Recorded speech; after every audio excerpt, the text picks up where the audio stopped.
It's episode 390 of Monster Kid Radio, the podcast devoted to the classic and sometimes not so classic genre cinema of yesteryear. I'm your writer, host, producer, Derek M. Cook. I want to welcome you to the show. Like I said, it's episode 390, 10 episodes away from episode 400. Man, we are closing in on that mark, and I still don't know what we're going to do. If you have any ideas, man, I'd love to add them to the list of some awesome suggestions we already have from some other listeners. It would just be amazing to do something special for the big 400, but that's getting ahead of ourselves. This week is also pretty amazing because I've got an interview with somebody that I've been a fan of for a long time. I've been aware of this man's work, especially in all things Monster Kid. We've got author, filmmaker, dinosaur enthusiast, one of the original Monster Kids, if I do say so myself, Donald F. Glut. The man's here for an interview. We're going to talk a little bit about his past, talk about a few other things that he did leading up to the release of his new movie, which is coming out next week-ish, I guess, like maybe 9 days as of this recording. Tales of Frankenstein. I am stoked. I've been following the production of Tales of Frankenstein for quite some time, and to know that it's finally going to be available, man, it's going to be good times. I'm looking forward to that film, and after you're done listening to the conversation that I had with Mr. Glut, well, I think you're going to be excited too. That's my cat Wednesday in the background. Don't know if you can hear her, but she's also very excited about Donald Glut and excited about the music that we're playing this week on the show. It comes from the band Monokini. It's from their album Systopia, and the song is called Marvellous Equations. You can find them at monokini.bandcamp.com. They're a surf band based out of Bavaria, Germany. Swing by and let them know that you heard about them here on the show. Now, the interview with Mr. Glut is not the only thing you're going to hear this week. Last week, I had an opportunity to go to Weird Wednesday again at the Joy Cinema. And while I was there, I got to introduce last week's film, which was the classic film, Iga. I wasn't there by myself. Jeff Polier and Dominique Lamses were there as well. So they joined me for a brief discussion about the film after the screening. Man, that was a lot of fun. So that's going to be in this episode as well. Which segment am I going to play first in this episode? Well, stay tuned because you're going to find out here in a second. And of course, we'll end the show with some feedback.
London from end to end.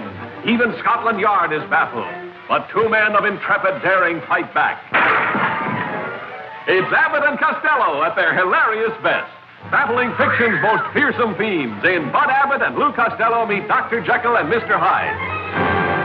Co-starring Boris Karloff as Robert Louis Stevenson's fabulous double demon. Mr. Hyde will kill him.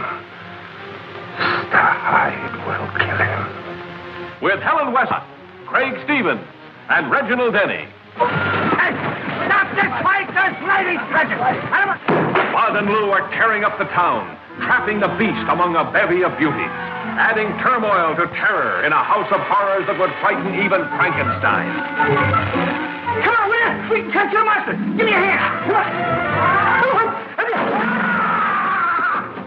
And what a riot when they get funny notions from deadly potions. Hey, Slim. What? Those guys must be seeing things. Pay no attention to them, they're drunk. You know, there's always a way of... Vicky!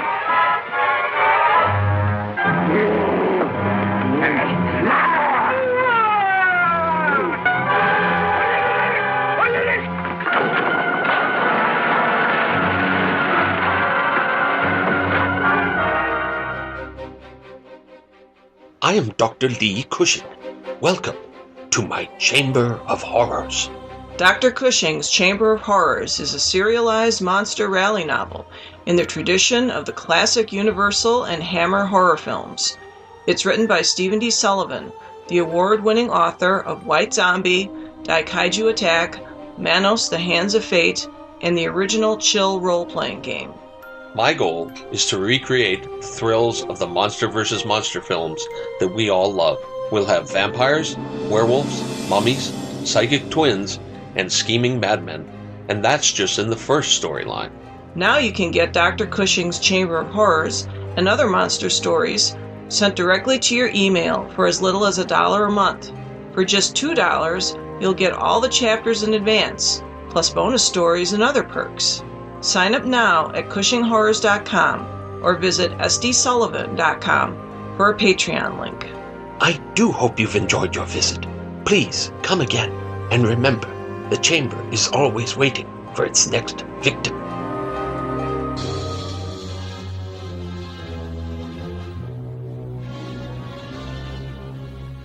Come in. I surprised her in her room. She was not alone. With my own hands, I killed her. Starring Boris Karloff. Take this gun.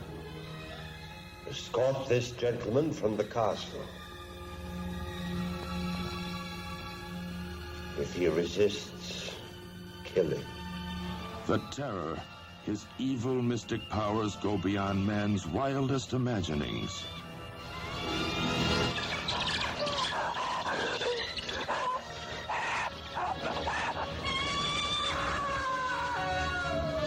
The Terror, empowered to avenge, to reward, to transform. I do love you. Is she a blood and flesh beauty a man can enjoy?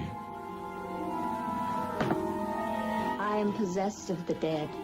Or is she a gossamer myth, created by a madman's distorted desires? Take your life as you took mine, and bring us together forever. Join Boris Karloff, the Frankenstein monster of all horror motion pictures, in his most blood-chilling screen experience.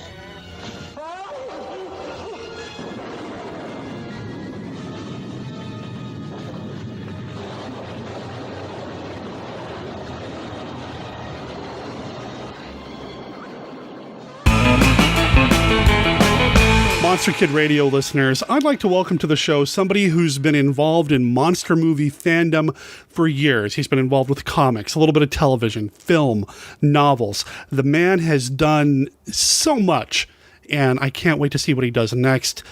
Hopefully he doesn't mind making a little side trip to Monster Kid Radio. Welcome to the show, Donald F. Glut. Well, glad to be here. Let me ask you a question before we start. Yes, sir. Are you related to the director of Frankenstein 1970? Oh, I wish. I wish I could claim that.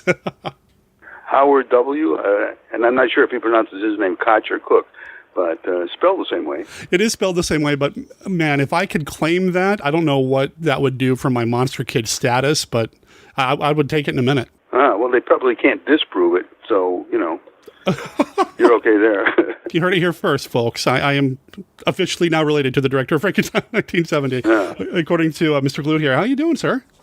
I'm fine, but it's Don, please. Well, Don, I have been aware of you for years. I don't think anybody who reads any of the old monster magazines or really kind of pays attention to Monster Kid fandom doesn't know who you are. But for listeners who maybe don't or haven't been paying attention, you've been involved in just being a fan of these things for years, from like your teenage years, right? Well, even before that, I saw, you know, like some of the real art reissues of the Frankenstein movies before I was really a teenager in theaters. And so I loved monster movies and science fiction and horror pictures and fantasy films, but also other kinds of movies, westerns, jungle movies, crime movies, prison movies. I like all kinds of movies, but I guess the fantastic is what really pushed the buttons on me most of all. That's a good way to put it. A nice umbrella to say it's all fantastic. You've got a love for dinosaur films, and I know that you've done a lot in the fandom. And some people even credit you as making the first superhero fan film with your Spider-Man movie. That's now I'm not really sure about that, because I made that movie in 1973. I went to New York to the New York Comic Book Convention, where somebody else had a Spider-Man movie, and that was, I think, more professional looking than mine, but not quite as fast-paced as mine.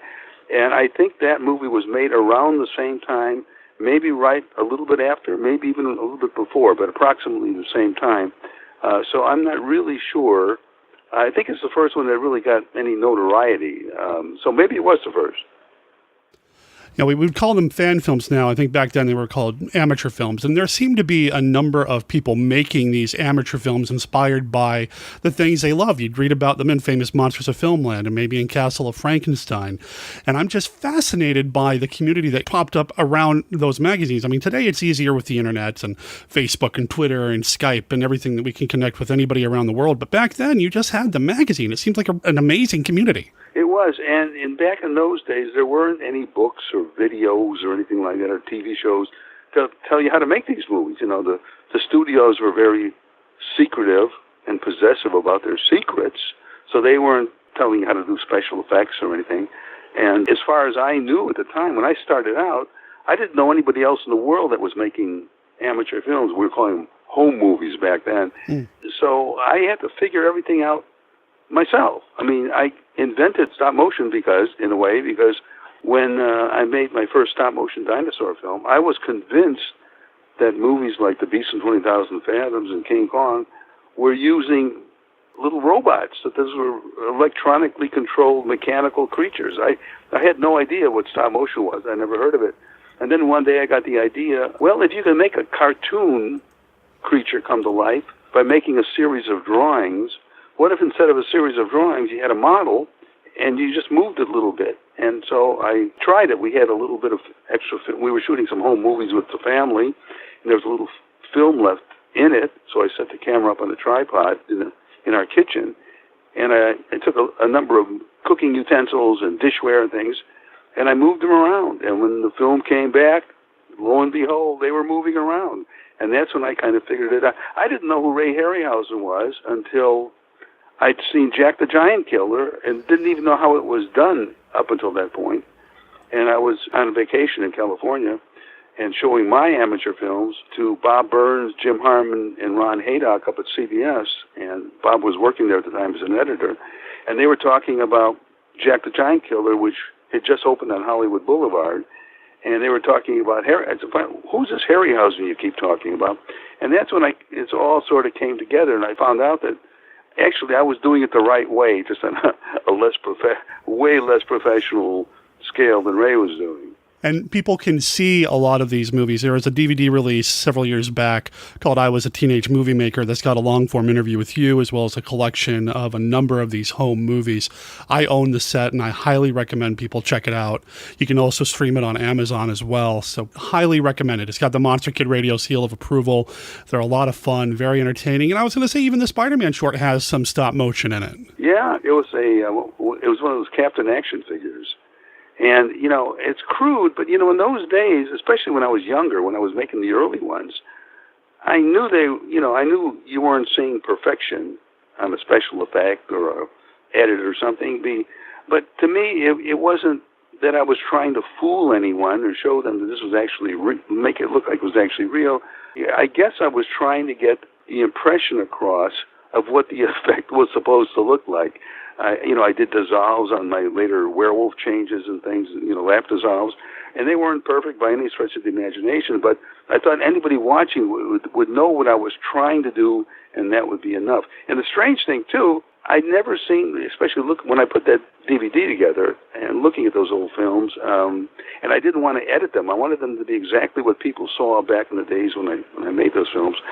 I never seemed to grasp the idea of a retake. I never seemed to understand back then that, hey, if something didn't turn out, if something came out too dark or whatever, that you could reshoot it. It was like once it was done, it was done. It was carved in stone. And that was something I wish I had learned back then, but it just never seemed to sink in or occur to me. Well, I would imagine with it being film that you've got to send out to be processed and that sort of thing, you'd have to have a lot of patience to wait for the footage to come back and then see if it's any good. And then if you're going to go back and reshoot it, and since it's a home movie, do you still have the set? Do you still have the locations ready? That sort of thing. These days with video, you can just kind of review it right away and then... Yeah, and some of those sets were just my basement or the backyard or the local cemetery. But you're right, you have to wait for the film to come back. And with color, you could get it like within 24 hours if you took it to a good camera shop. With the black and white, it sometimes took a week. Those are the longest weeks of my life, added up. Sitting around wondering, hoping against hope that you had an image that your light was enough, or it wasn't too much. You weren't going to get something underexposed or overexposed. Just getting the image on there or that if you were shooting a miniature, you didn't get the end of the table in a way, and if you did, that's what you had. That's the way it stayed. But you're right, that weight, shooting on film, and film was expensive. Now, when you're a little kid, when you're 9 years old and you're saving up for a $3.50 roll of black and white film, and you didn't have $3.50, and then you had to spend money for the processing. Those were big budgets in those days. It seems to be a lot more accessible to fans these days with all the technology and everything. I mean, I'm shooting YouTube videos, and it's something that I have an immediate gratification out of. So I can imagine just sitting around waiting for something to come back, fingers crossed, hoping against hope that everything worked out great. But it's not only that. I think it takes the fun out of it when somebody tells you how to do it. When you can read an instruction book or something, this is how they'll make a spaceship or something. When you have to figure it out, you look at the real movie in the theater or on television and say, gee, how did they... I mean, nobody says it anymore. Nobody goes to the movies and nudges the guy next to you and saying, hey, how did they do that? You know how they did it. It's some guy sitting behind a computer keyboard, tapping away. That's how it's done now. So that sense of, first of all, that sense of wonder, not knowing how they did a certain kind of a scene, and also figuring it out yourself, and lo and behold, it sort of comes out the way you thought it was going to come out. That's a big deal. That was a big deal. There's a tactileness to it as well, because you're actually doing it. You're getting the makeup and the latex and the stuff in your hands, and you can smell the makeup and the grease paint while you're doing it. There's just something magical about that. I mean, I know CG is way of the land now, but there's just something magical about the physical aspect of it. Yeah, and even when you're shooting a real movie, Mm-hmm. When I shot my first movie, Dinosaur Valley Girls, that we shot that in 1994, we still had to send the film out and wait till it came back and hope that what we're getting back is what we had in mind when we shot it. But now you can immediately see on the set. We're shooting digital. You have a monitor screen so you can see exactly where your frame ends. And I tend to be kind of old school. I tend to not look at the monitor enough. I like to watch the actors working and see little nuances in the performances and things. And it's a joy for me to see the performance live as opposed to just seeing it on the screen. Sometimes I drive my people on it a little bit crazy because I'm not looking at the monitor, but where I should be looking. But Alfred Hitchcock never needed a monitor, If it works for Hitchcock. Yeah. There is something that we do here with every guest on Monster Kid Radio I'd like to do with you, sir. And I feel like we've already kind of broken the ice, but I've got a little icebreaker game that we play with everybody. We call it the Classic Five. I've got a deck of cards here, and each one of these cards has a this or that, which movie do you prefer kind of question about classic monster movies. Okay. There are no wrong answers.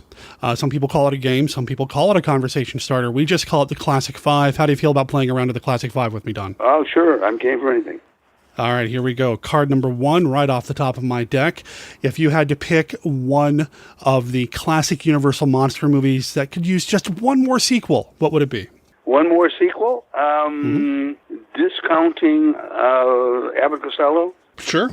And not counting Abbott and Costello as part of the series, I would do I guess House of the Wolfman. That's the logical one, but somebody actually made a movie not that long ago with that title. Mm-hmm. But I would have just made another movie where the Wolfman is not cured.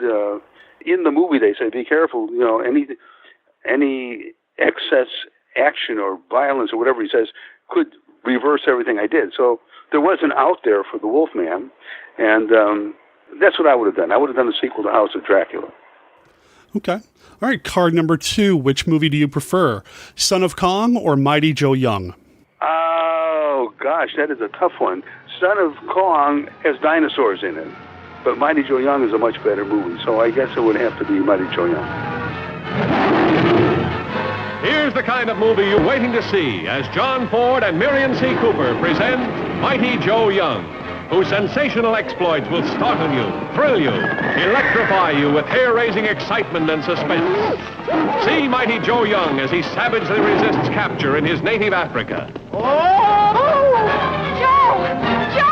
See the most fantastic relationship between beast and beauty, a mere girl mastering a primitive giant. See Mighty Joe Young, enraged by Hollywood pranksters, destroy Filmland's swankiest nightclub on the fabulous Sunset Strip.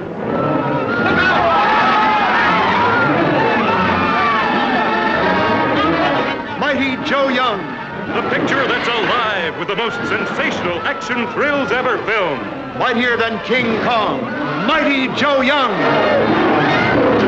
I picked that one on purpose because I know you've got a love for dinosaurs, so it wasn't totally random. Forgive me. All right, card number 3. Dwight Frye as Dracula's Renfield or Frankenstein's Fritz? That is a real tough one. They're both so excellent. And I'm glad he didn't throw in Carl from Bride of Frankenstein or Rudy from Frankenstein Meets the Wolfman. As being so partial to Frankenstein, I would have to say Fritz. I love things like when he pulls up his sock, and it's a real tough call on that one. So it's a little bit more on Fritz. Okay. Card number 4. What is your favorite William Castle film? Oh, that's no problem there. House on Haunted Hill. I'm Vincent Price, and you're invited to my party in the house on Haunted Hill, where so far the ghosts have murdered only 7 people. So won't you come and make it 8? It makes no sense, but it's the one I can watch more often than the others. And maybe second. Oh, wait a minute. No. Well, let me put it this way. There's 2 answers for this. Okay. A 2-part answer. For just sheer entertainment and fun, House on Haunted Hill. But for being a better movie, more suspenseful and everything, I would say Homicidal. A new and shocking movie experience. Your full admission refunded if you are too frightened to see all of Homicidal. And nobody's ever answered that Really? way. Everybody always goes to like House on Haunted Hill or Tingler or something like that. Homicidal, though, is a solid film. I mean, it's not just about the gimmick, it's a solid film. So, And it's very heavily influenced by Psycho. Yes. Yeah. So again, if it works for Hitchcock, right? Yeah. Yeah. Final card. This is also another Universal Movies card. Which character do you like best or prefer? Bride of Frankenstein's Dr. Pretorius or House of Frankenstein's Gustav Niemann? I think probably Dr. Pretorius. My favorite actor is still Boris Karloff, but he's kind of, I think he's kind of slumming in that movie. I think he's not. It's not one of his greater performances where Dr. Pretorius, Ernest Thesiger, it's like Lugosi. He's just giving you the 100% performance in that. So I guess it would be Dr. Pretorius. He's so over the top, and I wish that character got more action. Appeared in other films or something that Universal did more with him, because Dr. Pretorius is great. There was a movie called Dr. Pretorius, I think maybe starring Cary Grant, but it's like a really early movie and has nothing to do with our Dr. Pretorius. I'll have to look into that. I don't think I've seen that or heard of that. I'll have to check it out. Take some notes here. Well, that was the Classic 5. How do you feel, Don? You win. Oh, fine. Oh, okay. All right. What do I win? You get to be on Monster Kid Radio. Oh, okay. All right. I already won that. Oh, there you go. There you go. I wanted to end on a Frankenstein-style card because you're making the rounds. You're making some news because you've made a movie. Is it still in post-production, the Frankenstein film? No, it's done. Excellent. 200 years ago, a legend was born, written by a teenaged girl. It is the one story that has constantly horrified the world with one name. Frankenstein. Now, 4 tales of terror emerge from the past in an anthology film unlike any other. Tales of Frankenstein. The great death is the plague that rots the flesh. Vincent is an idiot. What with all his precious jewels, everyone in this town is an idiot. The name is Monokini. Gumbo, sir.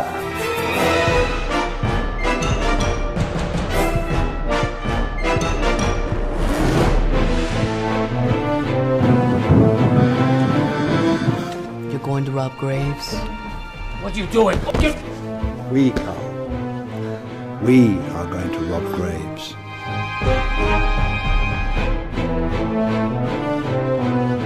You look like you've seen a ghost. No ghost. Frankenstein.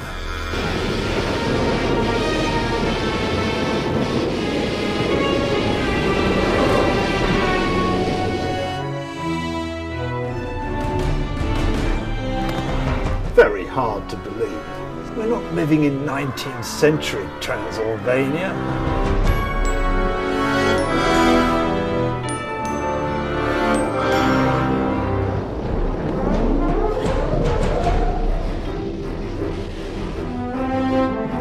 Tales of Frankenstein. On the 19th of October, that's when it is officially released on both, streaming and also on DVD and Blu-ray.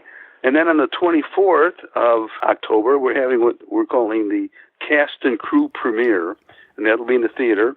And that's all set. I won't give the date. I won't give the place yet, but it's going to be cast and crew, and it will be also open to the public. Public has to buy tickets though, and the cast and crew will be all free invite. So that's the schedule. We're toying with doing a limited theatrical release. There's a theater owned by a very good friend of Ann Robinson, who's in my movie, and he really loves Ann Robinson, and he wants to show her movies, but she hasn't made a movie since, except for this one, since the War of the Worlds remake. So the last person to direct her before me was Steven Spielberg, and he owns two theaters, one on Hollywood Boulevard, and we're talking to him about maybe doing a limited release at his theater, maybe midnight showings, a la Rocky Horror Picture Show.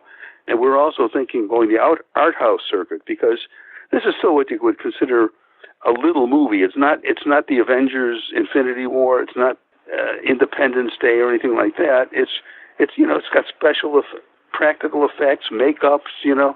It's a movie with real stories and real actors and real plots and things.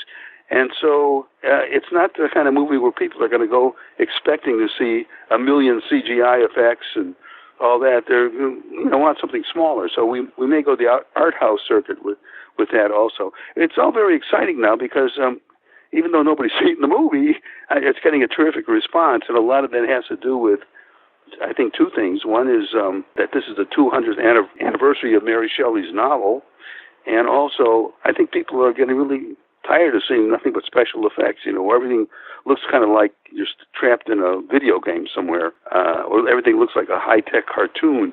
This is old school in so many ways, and it's going to bring back memories of the Hammer films and film noir and old dark house movies and things. I think people will find it a breath of fresh air. The movie's called Tales of Frankenstein, and if I'm looking at your filmography correctly, is this the first time you've done a Frankenstein film professionally? Yes, and the reason for that is, now this is my 8th movie. Okay. And in the past, most of them have been like these really sexy softcore things. I didn't want to tarnish the Frankenstein name by doing something that I might be ashamed of later on.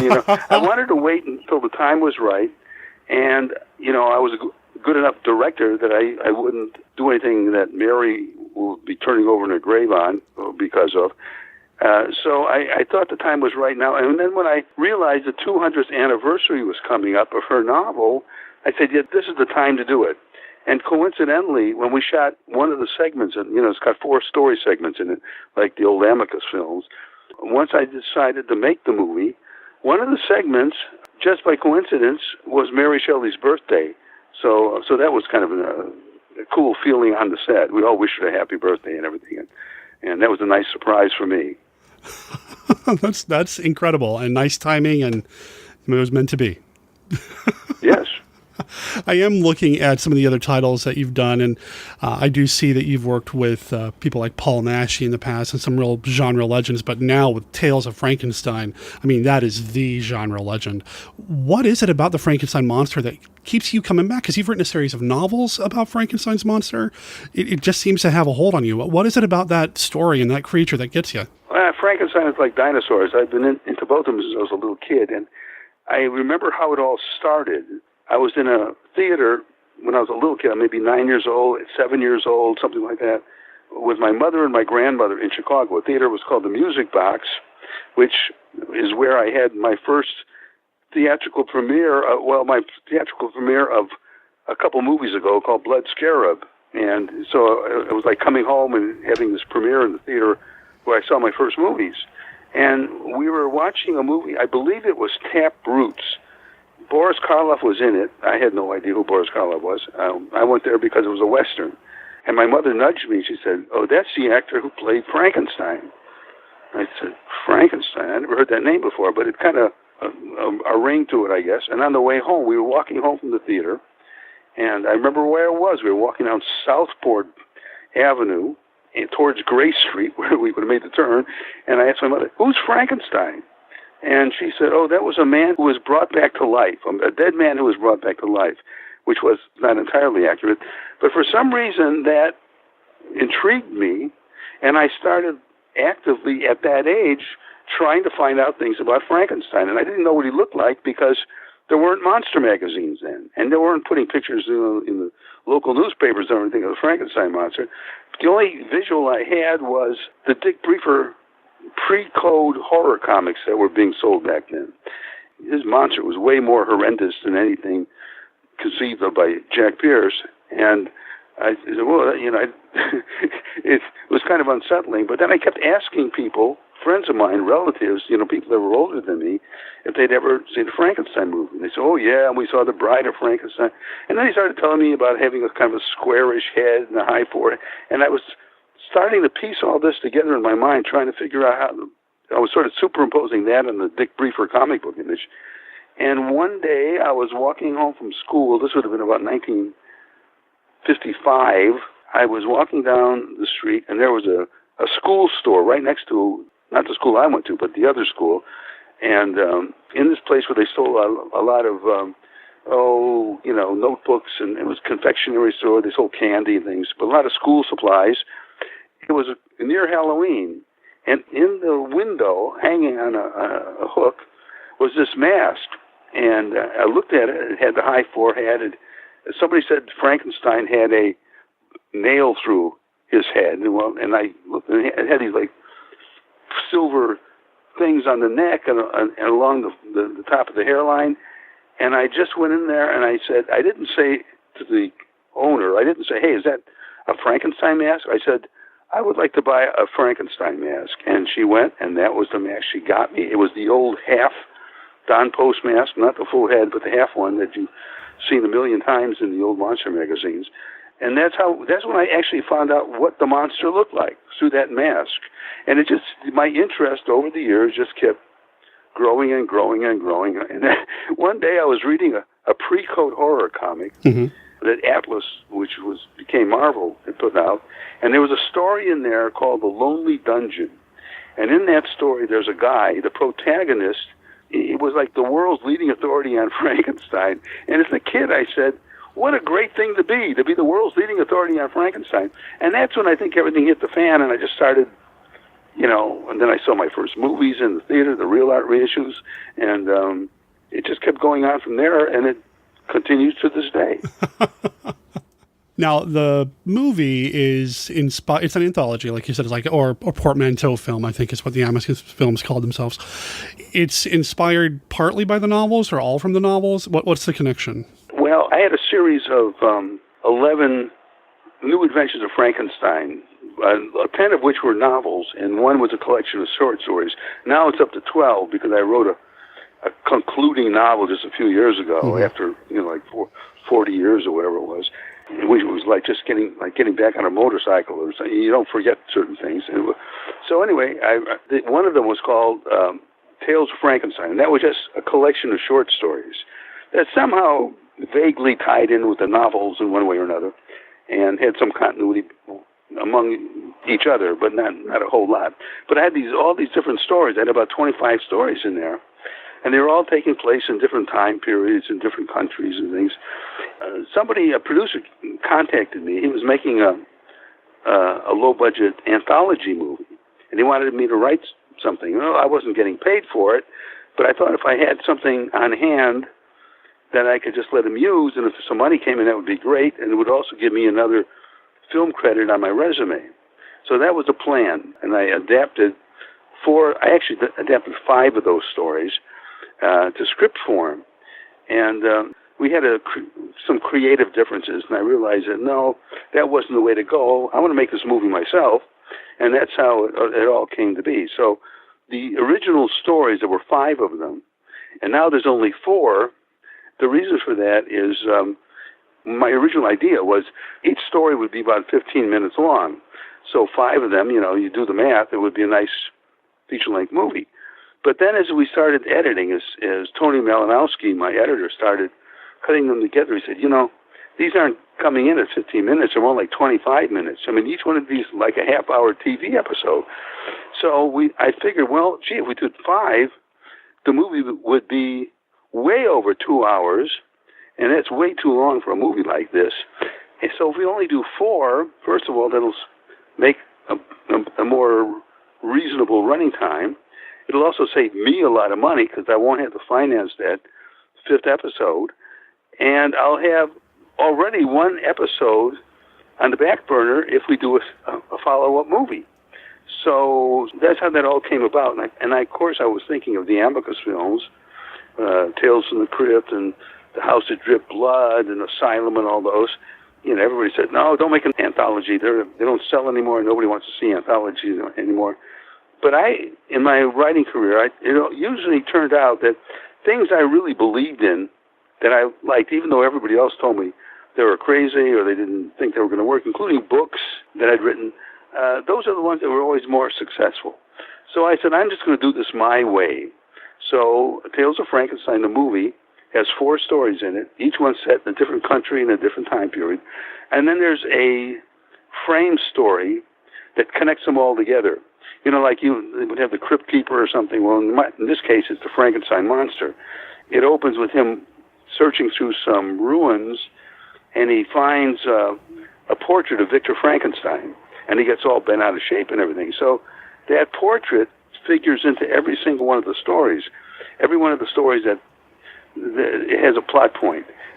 Somebody will find it and they'll hang it on the wall, or somebody will be taking it off their wall, or So that's the format of the movie. And it starts out in 1887 Bavaria, 1887 being the year Boris Karloff was born. So all the dates correspond to some important year in Frankensteinian history. Oh. And the second one is Switzerland, 1910. That's when the Edison film was made. The next one is 1948, Los Angeles, and that was when Abbott Costello Meet Frankenstein was released. And the last one is 1957, Transylvania, and that's when Curse of Frankenstein was made, and I was a teenage Frankenstein, and so each one of these dates has some significance historically, whether or not anybody except real hardcore monster kids ever pick up on them. But it's just a little bit of extra frosting on the cake. I guess they call those Easter eggs now.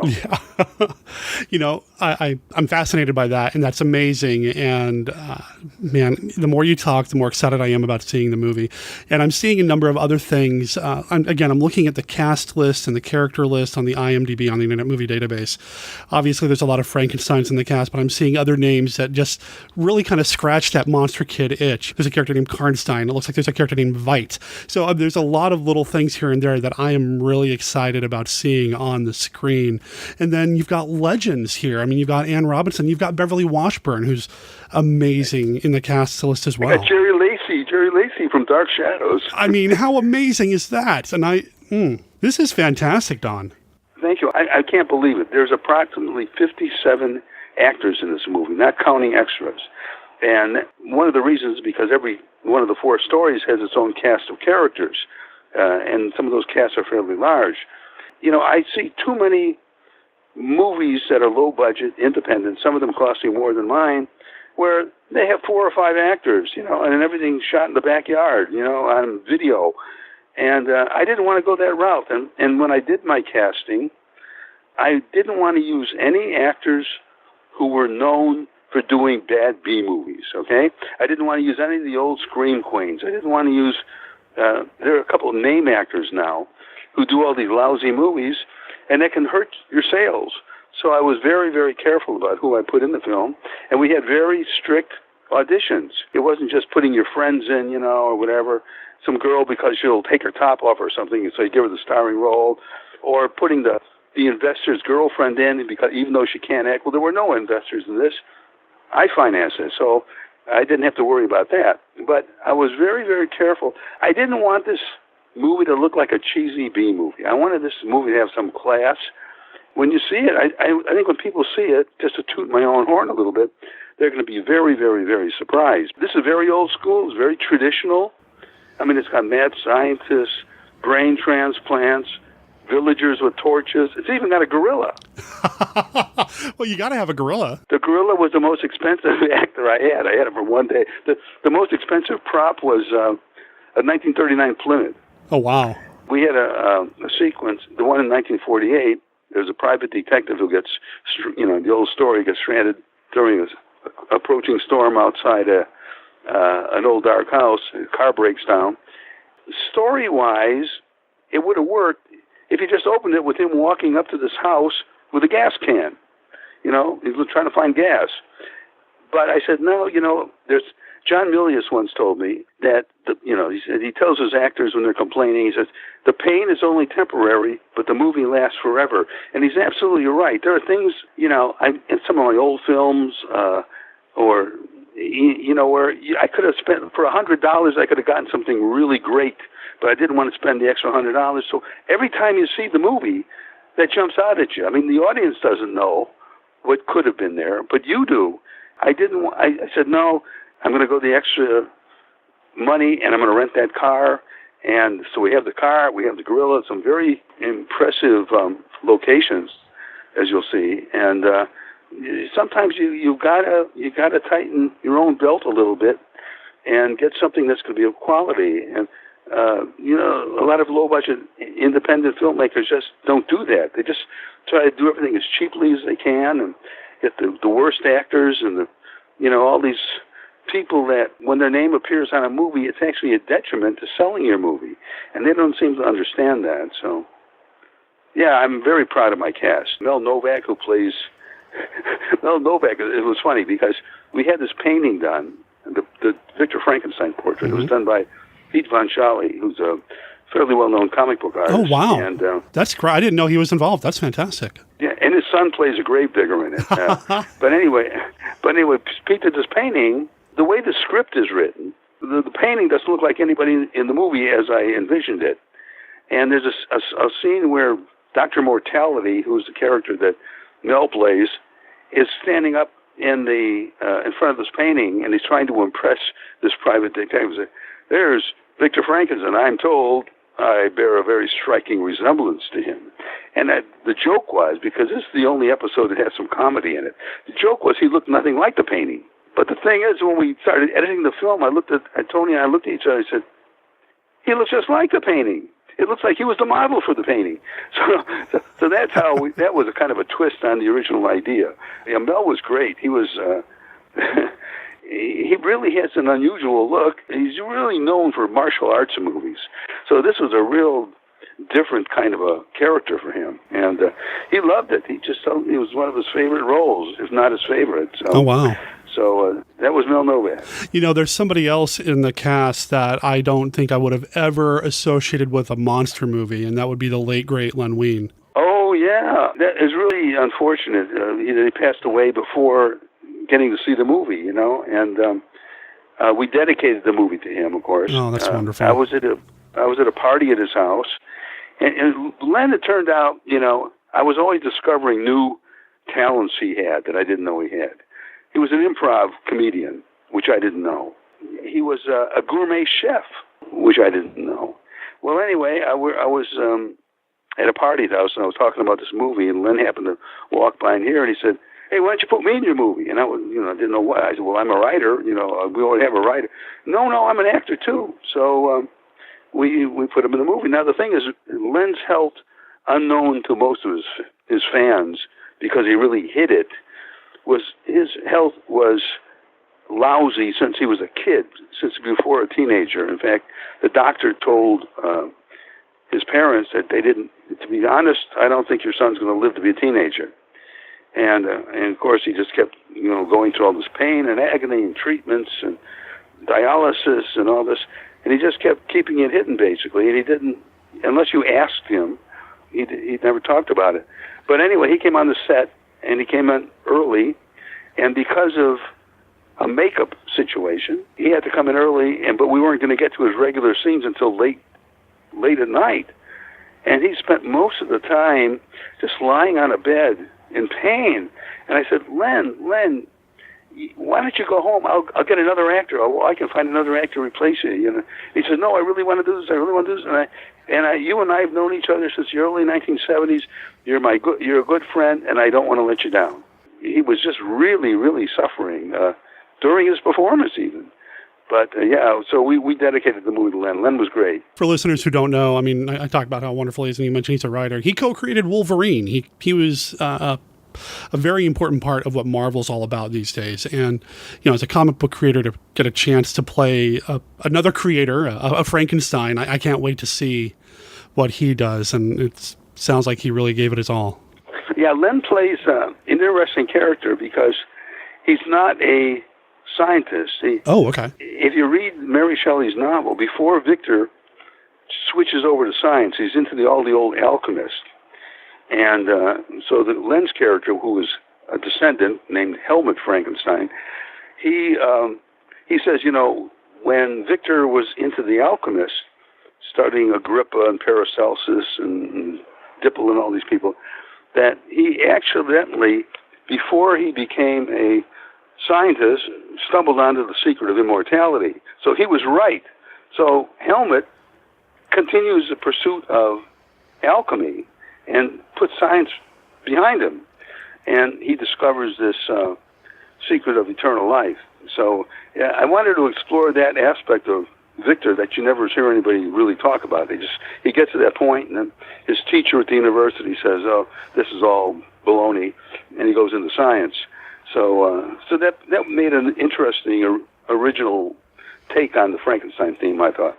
I'm a fan of film soundtracks and film scores, and I'm looking forward to the William Stromberg score on this film because I am a fan of his work. Oh, this is excellent. Wait till you hear this soundtrack. It is fantastic, and there's little homages to some of our favorite movies in it. You'll know what I mean when you hear it. But we're gonna do. He's gonna do. I was gonna ask you. Yeah. He's gonna do a CD, an album. Yes, excellent. I'll put it right next to my CD soundtrack of The Lost Skeleton Returns Again. So that'll be great. And I have one of my songs over the end credits. There's two songs over the end credits. The first is "Die Monster Die" by Jerry Moore, who was Carlos Borloff, the horror host. Oh wow! And it's followed by "Transylvania Twang," which is one of the songs that David Price and I recorded for I Was a Teenage Movie Maker CD, where we needed 1950s type music to go over the teenage monster movies. So we have one of my songs and one of Jerry's. And I've got that CD too. So that'll be great to hear some of your music, because I was looking at some interviews with you leading up to this, because I wanted to make sure, I had your last name pronounced correctly and all that. But you mentioned in some interviews that you actually were in a band at one point as well. So to bring the music to it. I was in a lot of bands. My first performance was at the Christmas show in grammar school in 1957. So and that's how far it goes back. But because, for years, I never set out to be a writer. For years, I wanted to be a rock star. That was my big dream. And I'm always lucking into things. I lucked into this gig with a band called the Penny Arcade that was produced by Mike Nesmith back in the late 1960s. Mike Nesmith of the Monkees. And so we have a CD, an LP. You can get it on Amazon. Just look up Penny Arcade, arcade spelled with a K. There's a real 1960s LA band. I played bass guitar and some keyboards, and we're finally getting some recognition after almost half a century. Better late than never, I guess? Yeah. But, certain things you never get out of your system, and music, especially playing rock and roll, is one of those things. I think as a creative, you just find those outlets. Something is happening inside, and you've got to put it out, whether it's a song or a book or a comic or a film or a podcast or whatever. There's always that drive to keep creating. What keeps you going? I'm assuming you've got other things in the works or you want to do down the line. But what keeps you moving toward doing more work? Well, coffee for one thing, but there's really two things. One is the thing that's driven me ever since I was a teenager, or maybe even before that. I didn't want to work in a regular normal job where I was doing the same thing 5 days a week from 9 to 5, doing something I didn't particularly like, maybe working for somebody I didn't particularly respect. I didn't want to do that until I retired. To me, retiring is what you do when you're on the freeway and you get a flat and you call the triple and they come out and they fix your flat and they retire for you. That's retiring. The other thing is, I went about 5 or 6 years ago. I was in Chicago. Went to a high school class reunion. 30% of us were already dead from our class, and people were coming in on walkers and wheelchairs, and nobody had anything interesting to say. Nobody hardly wanted to talk to me because they couldn't relate to anything I did or had done or was interested in. It was just people talking about their grandkids, and maybe they were talking about the Cubs baseball team because it was Chicago. That was it. And I was sitting there by myself a lot of the time. And I said, I don't want to end up like this. I just love working. I love the process of having something in your mind complete, whether it's a song or a book or a movie or whatever, and then having it all come together step by step. And when you walk away from it, when it's done, it bears some resemblance to what you originally had in mind. I mean, I want to die on the set. I want to die between the words action and cut somewhere. That's how I'm going to go. And I heard Todd Slaughter, the actor, went the same way. I'm doing a performance of Mariah Martin or something on stage. And so that's how I want to go, working. I just love to work. Do you have anything in your sights right now in terms of future novels, books, or is it all about Tales of Frankenstein right now? Well, right now, there's a bunch of things. Okay. Where do I start? Well, I got back into comic books a few years ago. You remember Rich Buckler, who just passed away about in the last year? Well, Rich talked me into coming back into comics for a magazine called The Creeps, which is kind of a homage or whatever you want to call it to the Warren magazines.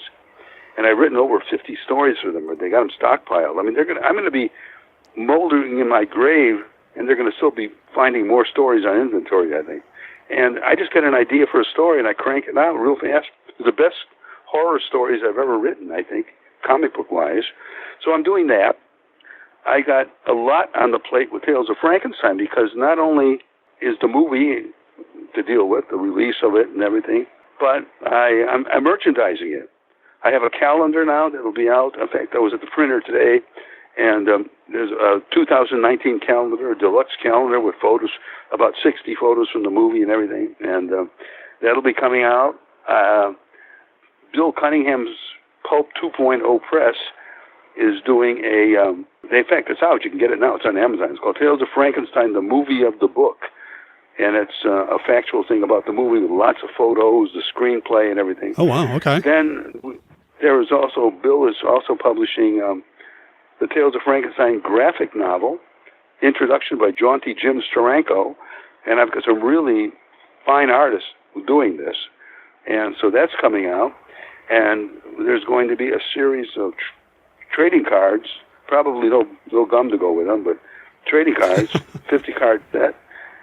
Bill Cunningham is thinking of doing an 8-card set of lobby cards, old-fashioned lobby cards. And then I have a store called Pecosborn Products. Pecosborn is the name of my company, okay. Pecosborn Productions. And they're merchandising everything. I've got T-shirts, coffee mugs, dog tags, just about clocks, and about anything you can think of that has images from that movie and the werewolf movie I did before this. And so there's all that to deal with. And, I'm always busy. I'm busier now than I ever was when I was younger. And most of my people who are my contemporaries are out of work now because of their age, because of age bias. And I'm my own boss. I'm the producer of my company. I'm the executive producer. So it's not like some 20-year-old in a suit in an office is going to say, well, you're too old to write this stuff anymore or direct this stuff. I'm the boss. So that doesn't even enter into it. So, like I said, I can be working until I assume room temperature, you know? Well, that's living the dream right there. I think that's the ideal situation for a creative monster kid, to just keep doing all that until you can't do it any longer. A lot of people get ideas for things, but they don't pursue them.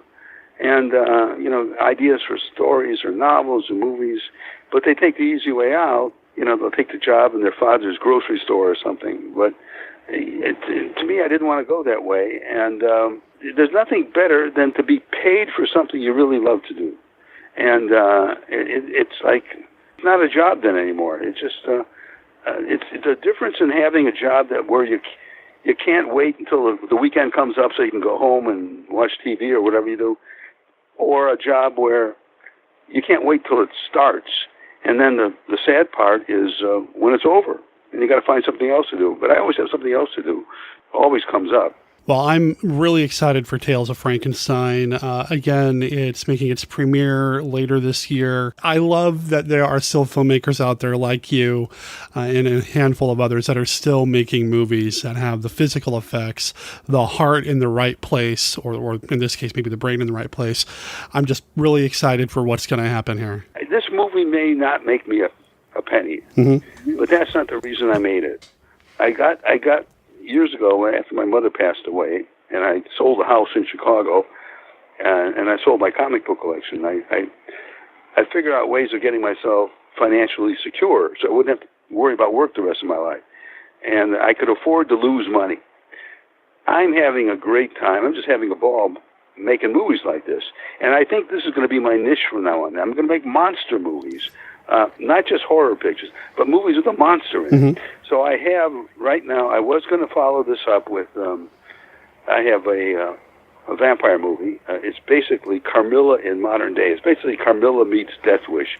It's an urban kind of thing, with a vigilante vampire trying to atone for her years of horror by blowing away street scum that the police can't touch. I mean, that's basically it, and then a cop investigating this, I don't want to tell you too much. No, please don't. I want to see that movie.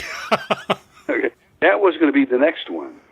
And then I'm getting such good response to Tales of Frankenstein, and I already had one script already written, the one that we didn't use in the first one. I said, I'm just going to go ahead and take 3 or 4 more stories and write Tales of Frankenstein Book 2. Oh, wow. So that's the master plan, if I survive long enough to do them. And I've got to make some money back on this one before I can make the next one. Tales of Frankenstein Book 2 will be the next. I didn't want to call it the sequel or anything like that because they're based on stories in a book. Then after that, I'll do the vampire movie. After that, sky's the limit. Maybe do another Frankenstein movie. I don't know. Well, I'll make sure there's a link in our show notes over at monsterkidradio.net to your website, donaldfglut.com, as well as the Pecos Born Productions website, so people can see what you've got cooking and see what's happening with the film. And I wish you the best. I really can't wait to see this film. I'm really excited about it. Well, I think it's going to surprise a lot of people who are used to seeing my old movies, and also who are used to seeing, limited budgeted B movies, independent movies. It really looks expensive. I got to say, it really looks expensive. And I'm not telling you how much it costs to make, but I am telling you how long it took to make, how long it took to shoot, and that was 15 days spread over about 3 years. But wow, but we had if you add all the days up together and put them together, it was a 15-day shoot. And I have not had 15 days to shoot since I did my first movie, which was Dinosaur Valley Girls back in 1994. All the other movies had like 4 days, 5 days, maybe 6 or 7 if I was lucky. And it was the first movie I made where we ended up with no retakes to do, no pickup shots that we were owed.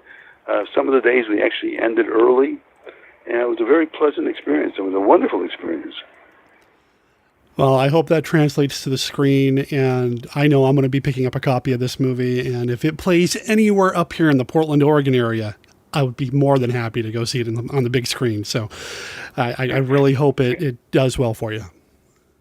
Oh, thank you. Can I tell you one more thing about of course. one of the episodes? Please do. Please do. You will be able to relate to this. Okay.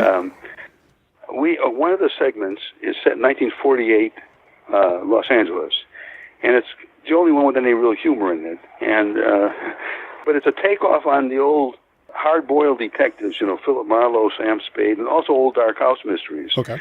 So there's voiceover. It was raining. The lightning was crashing like electric eels at an electrician's convention. That kind of stuff. That's the one with the gorilla and Mel Novak. Because it was filled with cliches, including I had a record album that had all these old sound effects. The famous dog, if you heard the dog howling, you're going to know exactly what I'm talking about. I gave it to my sound guy, and I said, I want these effects. I want this lightning crash. He said, if it was anybody else I was working for, they would fire me if I used any of these. I said, and I said, no, make it louder. We got to have people have to say, hey, I remember that. It was, Well, anyway, I wanted to use the Bride of Frankenstein lightning crash, the one that was used over and over again over the years in television shows, sometimes 2 and 3 times in the same movie, flopped upside down. I said, I got to get that. And it took me weeks to track that down, and I finally tracked it down. And we use it several times, upside down, flopped and everything. So I got the Bride of Frankenstein lightning and a lot of old cliche sound effects. So I was really happy about that. Sounds amazing. Oh, wow. And I've got to wait over a month for it to come out on home media. So, man, you're killing me here, Don. Well, I just hope everybody enjoys the movie. I just hope everybody appreciates what we're trying to do. We're trying to bring back some of that old fun you had when you were watching Shock Theater and going to the matinees, and the triple horror bills and things. When monsters were fun and cool, and they weren't just CGI effects. And there's gore in this movie, but it's not the kind of gore that repulses you. It's like severed arms and things. It's the kind where a little kid can go ooh, ew, kind of look through their fingers, they're covering their face. I think everybody will have a good time with this, and it'll bring back a lot of old memories. And it's loaded with Easter eggs. There are all kinds of references to other movies, not only in the visuals, but in the soundtrack, in the dialogue, and the music. I think we'll have a good time with it. Fantastic. Don, thank you so much for being on Monster Kid Radio, and I'd love to have you back on down the line just to talk monster movies with you, any of your upcoming projects. I'd love to have you back on because this has been a blast for me. Okay, sure. It was an honor and a treat to speak with Don here on the show. You can find out about all things Donald Glut over at donaldfglut.com or head over to pecosborn.com because this is where you're going to find what you need to know about Tales of Frankenstein. It's hitting VOD, DVD, and Blu-ray on October 19th. The theatrical world premiere is happening on October 24th. That will be open to the public. Details are forthcoming, and I assume that means you need to go to pecosborn.com to keep up to date. Here you'll also be able to find a link to the calendars and the books and everything else that Don was talking about when it comes to all things Tales of Frankenstein. Don, thank you so much for being part of the show this week, and I wish you the absolute best with the upcoming film release. Across the centuries comes this exciting story of a modern girl cursed by an ancient legend. The legend of the cat. Women whose kiss means death, whose love turns them into vicious, snarling beasts of prey.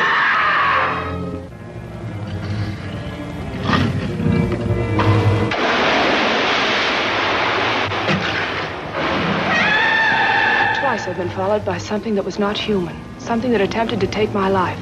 I believe that was the cat form of Verena. Why should she wish to harm you? Because I'm in love with her husband. It's shut now. Just a minute ago it was open. locked. Leave, Mr. Hayden.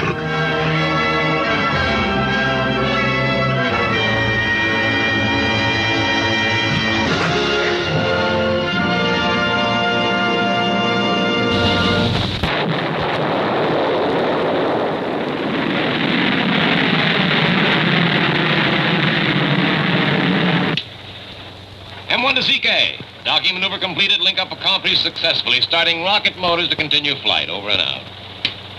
Next step, Mars. 35 million miles away. Mission Mars. 3 astronauts on a mission to the forbidden reaches of the Red Planet, defying the elements, inviting death and disaster. Darren McGavin, who gambled his life on a fantastic mission to a world no other living man had ever seen. Oh, darling, I'm so scared. Nick Adams, who shared the incredible odyssey, living an adventure beyond his wildest dreams. Mission Mars. What the hell is that?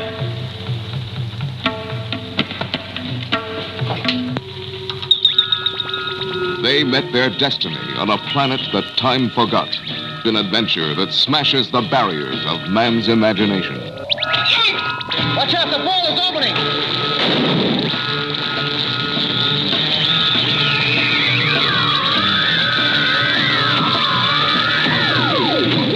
Help me! Mission Mars. Mary, no! God, let's go! I simply don't understand it. Of course, the sound is coming from the basement. It's all right. I've got you, Mr. Adam. No. Show me what? Gotta get away from those eyes! Get away! Get away! George, no! Are you attracted to the dark, fascinated by the dramatic, with a side of gruesome and a dash of poetic justice? If your happy place is a gloomy room at midnight, then you should be listening to the podcast 12 Chimes It's Midnight. Please join us, won't you, for plays of mystery, horror, and suspense. Find us and subscribe wherever you procure your podcasts. And remember, at midnight, anything can happen. Tonight is a special night at the Joy Cinema and Pub, is it not? Yes. Yes. Woohoo! That's why there are fewer of you here tonight than last week. Tonight it is special because it is Weird Wednesday. I promise we're not going to sing because I wouldn't do that, but it's Weird Wednesday regular James's birthday. Please give a big, hearty, really, really loud round of applause for James. James, there he is, right there, right there, right there. He will tell all kinds of inappropriate jokes in front of people of all ages. It doesn't matter. Excellent. Thank you, James. Later on, inappropriate jokes. My name is Jeff Punk Rock Martin. It's a pleasure to welcome you to Weird Wednesday at the Joy Cinema and Pub. Please give yourselves a big round of applause for coming out. Come on. Tonight's movie, on this screen, on the big screen, we all have the privilege and the pleasure of seeing Mr. Arch Hall Jr. and Mr. Richard Keel in, let's hear it for EGOT. Now, Richard Keel, you're going to remember him. He's a very tall man. And he played Jaws in not one, but 2 James Bond movies. Let's hear it for Richard Keel. And if you don't know Arch Hall Jr., you will soon. You're laughing about him. Some people call him the Cabbage Patch Elvis. I call him pure dynamite. Let's hear it for Arch Hall Jr. Come on. It's hard to get you guys aroused this week. Word is that Arch Hall Jr., after this movie came out, got kind of a big head. He got kind of egotistical. I wasn't going to show this movie this week, but then I caved. I got that from a young lady who came in. Let's give her a very big round of applause. Thank you so much. That's better than anything I've come up with this week. Anyway, we do have news. October 20th, monster-related news. October 20th at the Joy Cinema. You don't want to miss this. It's 2 weeks from Saturday. come here, come see on the big screen the classic, the silent classic, The Cabinet of Dr. Caligari. Let's hear for that already. And this is where it gets really exciting with live musical accompaniment right here at the Joy by Cinechromatic. Come on, come on. You don't want to miss it. And then the really exciting news, the Joy Cinema Scarathon is coming up at the end of the month. Oh, that got a big round of applause, didn't it? Wow. I have to ask every time I want a round of applause. I don't just say anything that's like warrants it. Anyway, are you guys excited for the Scarathon or not? I have a tentative lineup and it's not booked for sure yet, but do you want to hear the movies or not? Oh, come on, do you want to hear the titles or not? These could change, but here's what we got now. They could change. First, The Ghost of Mr. Chicken. Okay. Next, Revenge of the Creature in 3D. I know. Okay. I'm preparing myself for the wind from your applause that's going to hit me in a second. Next up, Evil Dead 2. And then, the not very often shown but wonderful Freaks.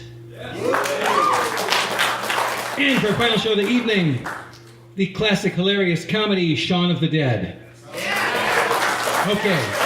Okay, that's tentative. It could change. Anyway, there's a man here, a young man here who knows a lot more about monsters and a lot more about Arch Hall Jr. than I ever will. And he is the host of Monster Kid Radio. He is, if you are a monster nerd or geek, he is your guy. He might as well have written the Bible for monster nerds. But anyway, and I mean nerds in a nice way. Anyway, he is here. He is Geek Brother #1, and he will talk to you about EGA. Here is Mr. Derek M. Cook. Give him a giant round of applause.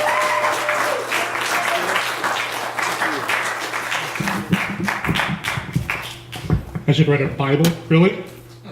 Okay. What's up, everybody? Like he said, I'm Derek M. Cook, and I'm from the Monster Kid Radio podcast. What I do every week is talk about a classic or sometimes not so classic genre movie on the internet, and we are releasing episode 389 later tonight, tomorrow morning. We've been going for about 3.5 years, and I'm really excited that we're about to hit episode 400. This week's episode, we're actually going to be talking about the movie The Monster of Piedras Blancas. All right. I don't know what's happening.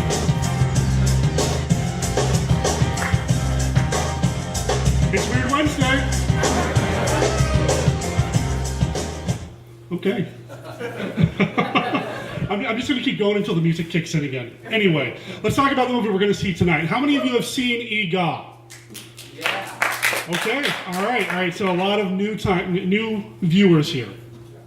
Awesome. Okay. So I communicate off and on, and I'm not joking here. I do communicate off and on a little bit with Arch Hall Jr. I met him a few years ago at a convention, and every once in a while we swap or exchange messages. And I wrote him today, and I asked him if he had any advice that I could give to somebody who's never seen this movie before. Now, he did respond to me, but he didn't answer my question. Instead, what he did is he told me that he's really excited because there's a Danish filmmaker by the name of Nicholas something Refn, whatever, he's some art house guy. He's working to put EGA on Blu-ray. We live in magical times. When a movie like EGA, for those of you who've already seen it, you know, and for those who are about to see it, you'll find out, to actually get a full restoration from the original camera negative, that's something. So he mentioned Arch Hall Jr. He's not the only Arch Hall that's in this movie. If you pay attention to the opening credits, well, you probably won't see the name Arch Hall as the director. In most prints of this film, the director is listed as somebody else. I forget the name off the top of my head, but it's an assumed name, it's a pseudonym. The director of the film is actually Arch Hall Sr., which, you know, is Arch Hall Jr.'s father. And the reason he didn't want to use his name in the film is he didn't want the public to think that he was just kind of showing off his son and promoting his son. He wanted people to view the movie on its own merits and view his son's music on its own merits. Arch Hall Jr. does have quite a few musical numbers in this thing. You can actually buy a CD with a lot of these songs through his website, and he'll even sign it for you if you want. what I find fascinating about the music in this isn't necessarily what you're going to hear in the film, but how the film was promoted. See, back in the day, movies didn't just get shipped to movie theaters and that was that. These independent movies, they'd be driven from town to town to town, different drive-ins, that sort of thing, by the producer or the director. And in the case of EGA, Archibald Jr., Sr., and Richard Keel all piled up into a car and would drive to different drive-ins to show the film. They would set up Archibald Jr. on top of the snack bar with lights, his guitar, his microphone, his amp, and during the film, during every musical number, Archibald Jr. would lip sync the songs. He would not perform them live, he would lip sync to the film. And I want to talk about a few other names here in the film. One name that you'll see is Marilyn Manning. She is the female lead who had almost zero acting experience before making this film. She appeared in a few other things through the rest of her acting career. Her final film was a film about bra salesmen. The movie was called Up Front or something along those lines. Marilyn Manning was cast because Archibald Sr. took a liking to her. She was the nurse/assistant for a chiropractor who worked in the office building that Archibald Sr. owned and rented out. So that's how she ended up in the film. Another name is Bob Davis. Now, I don't think you're going to see the name in the credits, and there's a reason for that. He was fired after the first week of the film production. Bob Davis was really interested in being involved in Hollywood. He wanted to be a movie maker. He wanted to be involved in the movies. And he kind of sort of knew a little bit about sound. He was a radio guy. And he convinced Archibald Sr. he knew what he was doing. After about a week of not hooking up any of the sound equipment correctly, he was canned. He was told to go. Now, he does appear in the movie as well as like an extra or something, but he was fired, and they came back with another guy and finished the film. The reason I wanted to bring this up is because most of the scenes that were shot with Bob Davis's quote-unquote sound were all the dialogue scenes with EGOT. EGOT's a caveman and doesn't have a lot of dialogue, but he does have some. And because Bob Davis screwed up, we get one of the most charming things about this movie, and that's Archibald Sr. himself dubbing all the dialogue for EGOT. And so maybe that's a good thing, maybe it's a bad thing. Thank you, Bob Davis, maybe? Anyway, I love this movie, maybe inappropriately, but it is a lot of fun, and I hope you guys and gals dig it. I am going to talk a little bit about this screening on an upcoming episode of my podcast, which you can find at monsterkidradio.net. Please check me out. I'm also on iTunes and Stitcher. I'm on Facebook. I'm all over the place. You can't miss me. Just Google me or whatever. I am going to be set up in the back with my friends after the movie, probably recording a few minutes about the film itself. If you want to stop by and tell me what you think of the movie, I'd love to hear from you and just kind of chat it up, because there's nothing better than talking about classic or not so classic monster movies. My name's Derek M. Cook. I'm going to go get some popcorn and watch the movie with you guys. Thank you.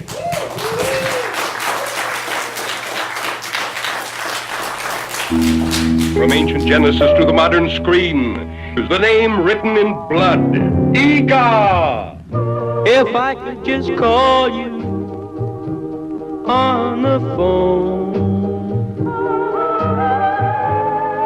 The code of the ghost at the sign of the toad.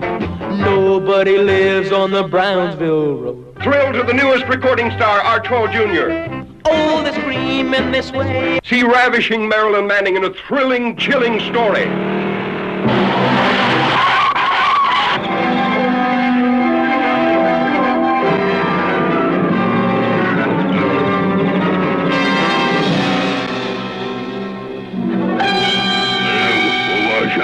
The last of the prehistoric giants sees his first girl. Noah.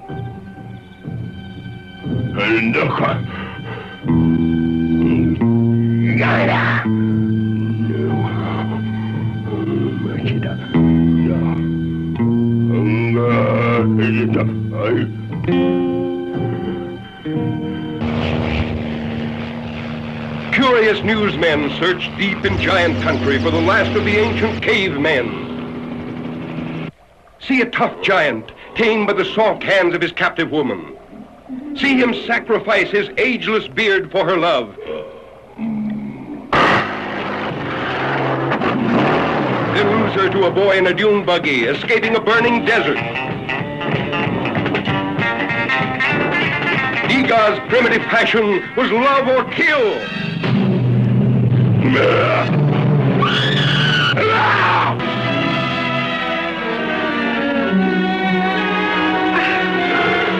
Here Ega Glut, the ancient language of love, used at the beginning of time.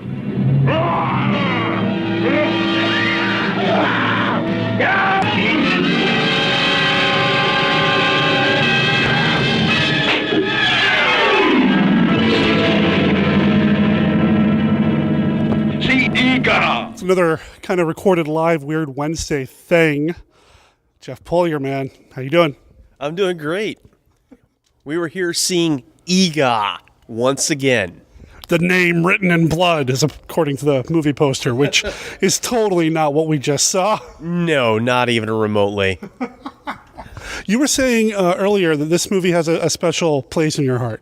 Well, yes, because this is the first movie I saw coming to Weird Wednesday. And this is actually the third time I've seen it at Weird Wednesday now. Do you not have a copy to watch at home? I don't need to. Jeff keeps showing it. I adore this film. I don't have any delusions here. I know the movie's got problems. I know. But it's so much fun. It gives me a big grin, and it's just... I don't know, man. What keeps bringing you back? It's cartoonishly funny. I mean, as far as story and acting goes, it's somewhere beneath Scooby-Doo, Where Are You? But it is so much fun. It appeals to the 8-year-old. Were you the one, as the movie was ending and the lights were coming up, you said something about Beauty killing the Beast? Was that you? Oh, yeah. Such a King Kong ending.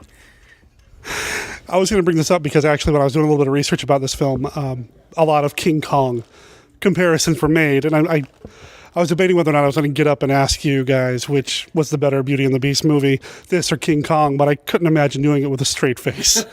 But it does have some of that.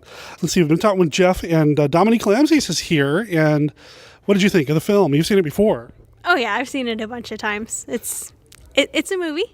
That's my line. Okay, yeah, I'm borrowing your line, yeah. Why do you keep seeing it? Because I'm a Mystery Science Theater junkie and I watch episodes over and over and over again. This is like, actually I think this is the second time I've actually seen it clean. Because it was like on a Blu-ray box set that I watch all the movies on them. That's the only other reason I've seen it clean, so. Well, with it coming out on Blu-ray eventually, you'll be able to watch it all by itself. Yeah. Yeah. She looks so happy about it. Oh, man. Looking forward to those isolated music tracks. I've got the soundtrack. I bought the CD. He personalized it to me when he signed it. He knows who my name... I don't know. Arch Hall... I was telling Jeff, I always forget just how corny his dialogue is. It's just so over the top. And his hair is amazing. I wish I had that hair. Shatner wishes he had that hair. So price he could. So I'm sitting here next to Dominique watching the film, and there's a lot of stuff that happens to the female lead. Do you have any thoughts or comments on any of that? Not that I'm actually going to make, because that's just going to open the floodgates and strings of obscenities and yeah, no comment. It is pretty rough. It's worse than what Kong does to Fay Ray, I believe. Yeah, if we're going to stick with the King Kong thing. And it's made doubly awkward by the fact that Dad's watching and spends a lot of time not really doing anything about it, just kind of watching. In fact, egging her on. Yeah. You know, I joked before the movie started this evening about, perhaps we could see Son of Ega. And now I'm wondering, maybe Roxy's got a little caveman in the oven? No, let's stop that line of thinking right now. I don't want to think about, no. I'm not comfortable with where this conversation is going. It needs to stop right now. So how about that dune buggy, huh? That's what. First time ever on screen. Nobody say that. That's not like any dune buggy I've ever seen outside of this movie. It's basically a car that had its body panel stripped away and maybe some extra suspension. But it's certainly not when I went around with my grandpa when I was a kid. Hey, I did not know that Ray Dennis Steckler was in this. Was it him? It looked so much like him. His name was in the credits. Oh, okay. And I'm pretty sure that the gal he was making out with, that was that alcoholic dancer from the Incredibly Strange Creatures movie. Incredibly Strange Creatures. There's a movie. Incredibly Strange Creatures that stopped living and became mixed up zombies. I thought it looked like Ray Dennis Steckler, or is he credited as Steckler or Cash Flag? It said Ray Steckler. Wow. Are you familiar with Ray Steckler? No. I'm not. Oh, Jeff. He made movies. He's a winner. He's a winner big time. We need to get, because you're a superhero fan, you need to see Rat Fink and Boo Boo. Yeah. It's amazing. It's amazing. Rat Fink and Boo Boo are superheroes and crime fighters, and they only have one weakness: bullets. Well, so they're safe from getting hit over the head with a club. God, I have not talked about a Cash Flag movie on Monster Kid Radio at all. It sounds like something we need to do. Yeah. So who's a better filmmaker, Steckler or Arch Hall Sr.? Actually, I would have to go with Arch Hall Sr. because I have seen one or two of the other movies that he's made, and he's trying. I kind of feel like sometimes Ray Dennis Steckler doesn't really try. Yeah. Man, I don't know where to go from here. Are you going to keep coming back if he keeps playing Ego? Will you come back again? Oh, yeah. I'm sure I will. Unless there's somewhere else I need to be that evening, I'll be here. I would be here if he shows The Sadist again. See, okay. Which is another Arch Hall Sr., Archer Jr., and Marilyn Manning movie. Marilyn Manning only has 3 credits in IMDb, and 2 of them are with Arch Hall Jr. What's the third one? A comedy called What's Up Front. Okay, I didn't remember the name of the title when I was talking about it there. It's about a bra salesman. Yeah, basically. Yeah. Yeah, she did her best, man. She did her best. I like this movie. I also think it might have been the first or one of the first movies I saw for Weird Wednesday here.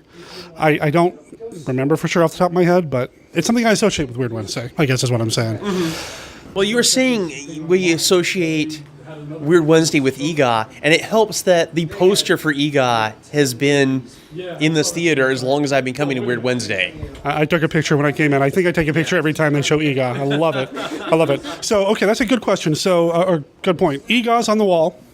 We've got Roller Boogie, The Projected Man and Island of Terror, Bigfoot, and Ape, which breeds with anything, according to the poster. Of these movies, have you seen any of the others? I don't think I have. Yep. I've seen The Projected Man and Island of Terror. Of course, I've seen Island of Terror. Sure. Oh, yes. Okay, I have seen Island of Terror. Yes, where if you stand really still, the tree can get you. No, Island of Terror is something different. Island of Terror are these, like... turtle monsters with the necks, and you cut them and they melt and they spawn. Not what I was thinking of there. They look like giant raviolis. Yeah. With tentacles that wrap around you and then suck your bones dry? Yeah, I think it's marrow, bone marrow. It's actually really cool. And it's got Peter Cushing in it. So. Yeah. I've seen Roller Boogie, and only because it was showing on TCM one day, and I remember, I'm serious, and I saw it on the listing, and because Jeff had the poster up in the lobby, I thought, Roller Boogie, I should watch that.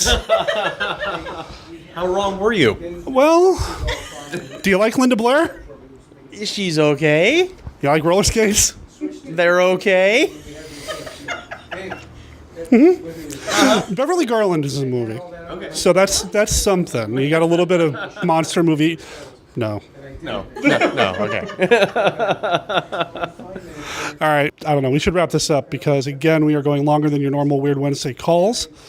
Jeff, thanks for always doing the Weird Wednesday report, man. Oh, you're welcome. I'm so glad to do it. I do want to tie into something else you're doing, your Paul Naschy project, because I can't help but notice Dominique's bag is covered with Paul Naschy movie posters. It is so cool. Did you make it? No. Okay, I know you make all kinds of neat stuff. Yeah, no. Okay, that is so cool. It is. I have not officially launched that yet with the Lovecraft Film Festival this weekend, which by the time listeners hear this will be last weekend. I've just been really busy trying to get everything going with the Plan 9x9 podcast and everything else. But it is going to start. I'm probably going to watch my first Paul Naschy next week. Excellent. And we'll see what happens. Fingers crossed. Dominique, I'm sure by the time people hear this, you and I have spent a lot of time with each other at the Lovecraft Film Festival, and hopefully are not ready to kill each other, which, I know I can, I'm a bit much. You're wonderful, but, I'm just saying. We did it last year. I think we can do it this year. Okay, all right. And we'll have Chris in the middle, too, so. I was going to make some sort of sandwich joke, but that's about as far as I can go.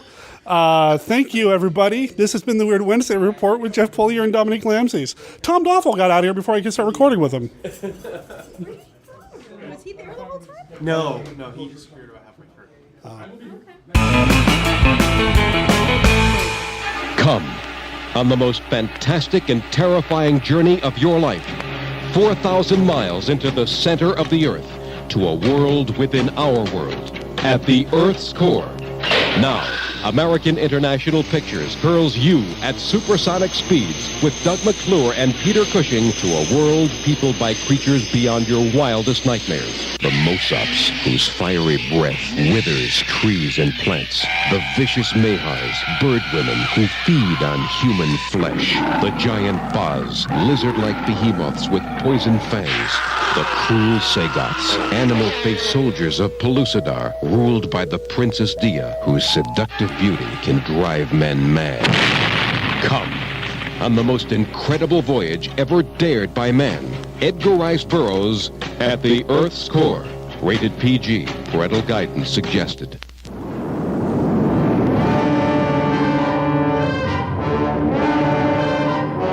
Most terrifying news of all. At nightfall, monstrous animals crawl out of crater of volcano. Great herds of cattle stampede before this living inferno. Vast area devastated by appalling new horror. A creature named the Black Scorpion by panic-stricken people of San Lorenzo. Entire population prays for deliverance. For miles around, cowboys came upon one dead steer after another. One of them had heard the tale of the demon bull of the Maricopa. Having lost family or friends to something absolutely unknown, we could be in another world. Nation's leaders confer as news received a possible threat to capital. This is a city of 4 million people. If word of these leaks out, the panic of the population could be worse than the scorpions. The Black Scorpion destroys communications. Hundreds annihilated.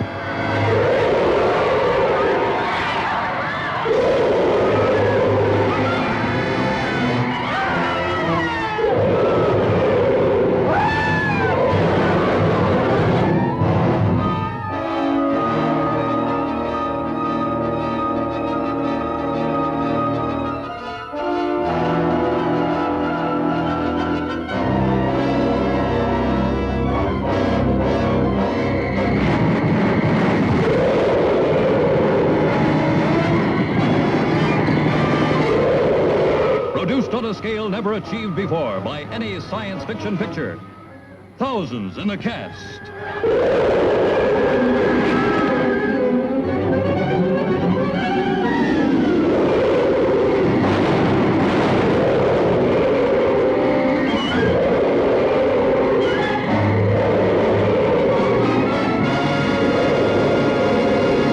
I'm Janet Decay. And I'm Grim Gory. And together we host The Mummy and the Monkey Show. And you're listening to Monster Kid Radio.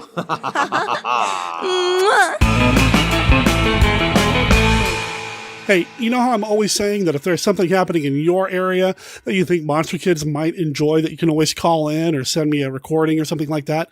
Well, that's what Tom did. Howdy, Derek, and all the Monster Kids out there. This is Tom Gerganis reporting in from Durham, North Carolina. I want to let you know about a couple of movies we got to see last night at the Carolina Theater. They were showing Frankenstein and Bride of Frankenstein back to back. Yes, that's right. Got to see them in sequence, one behind the other. It was fantastic. A little bit about the night. It's a nice, wonderful Friday night in Durham. My middle kid decided she would like to go with me to see these. She had never seen either one of the pictures before, although I have 3 DVD copies of Frankenstein and a VHS copy and copies on DVD of Bride. She hadn't ever watched them. She's just now starting to get into the older pictures.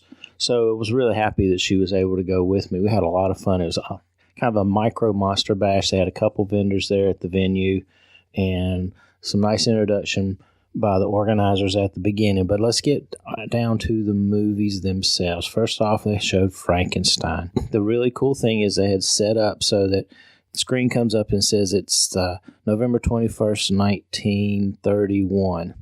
You're at the premiere opening of Frankenstein, so it kind of sets you in the mood of the time period.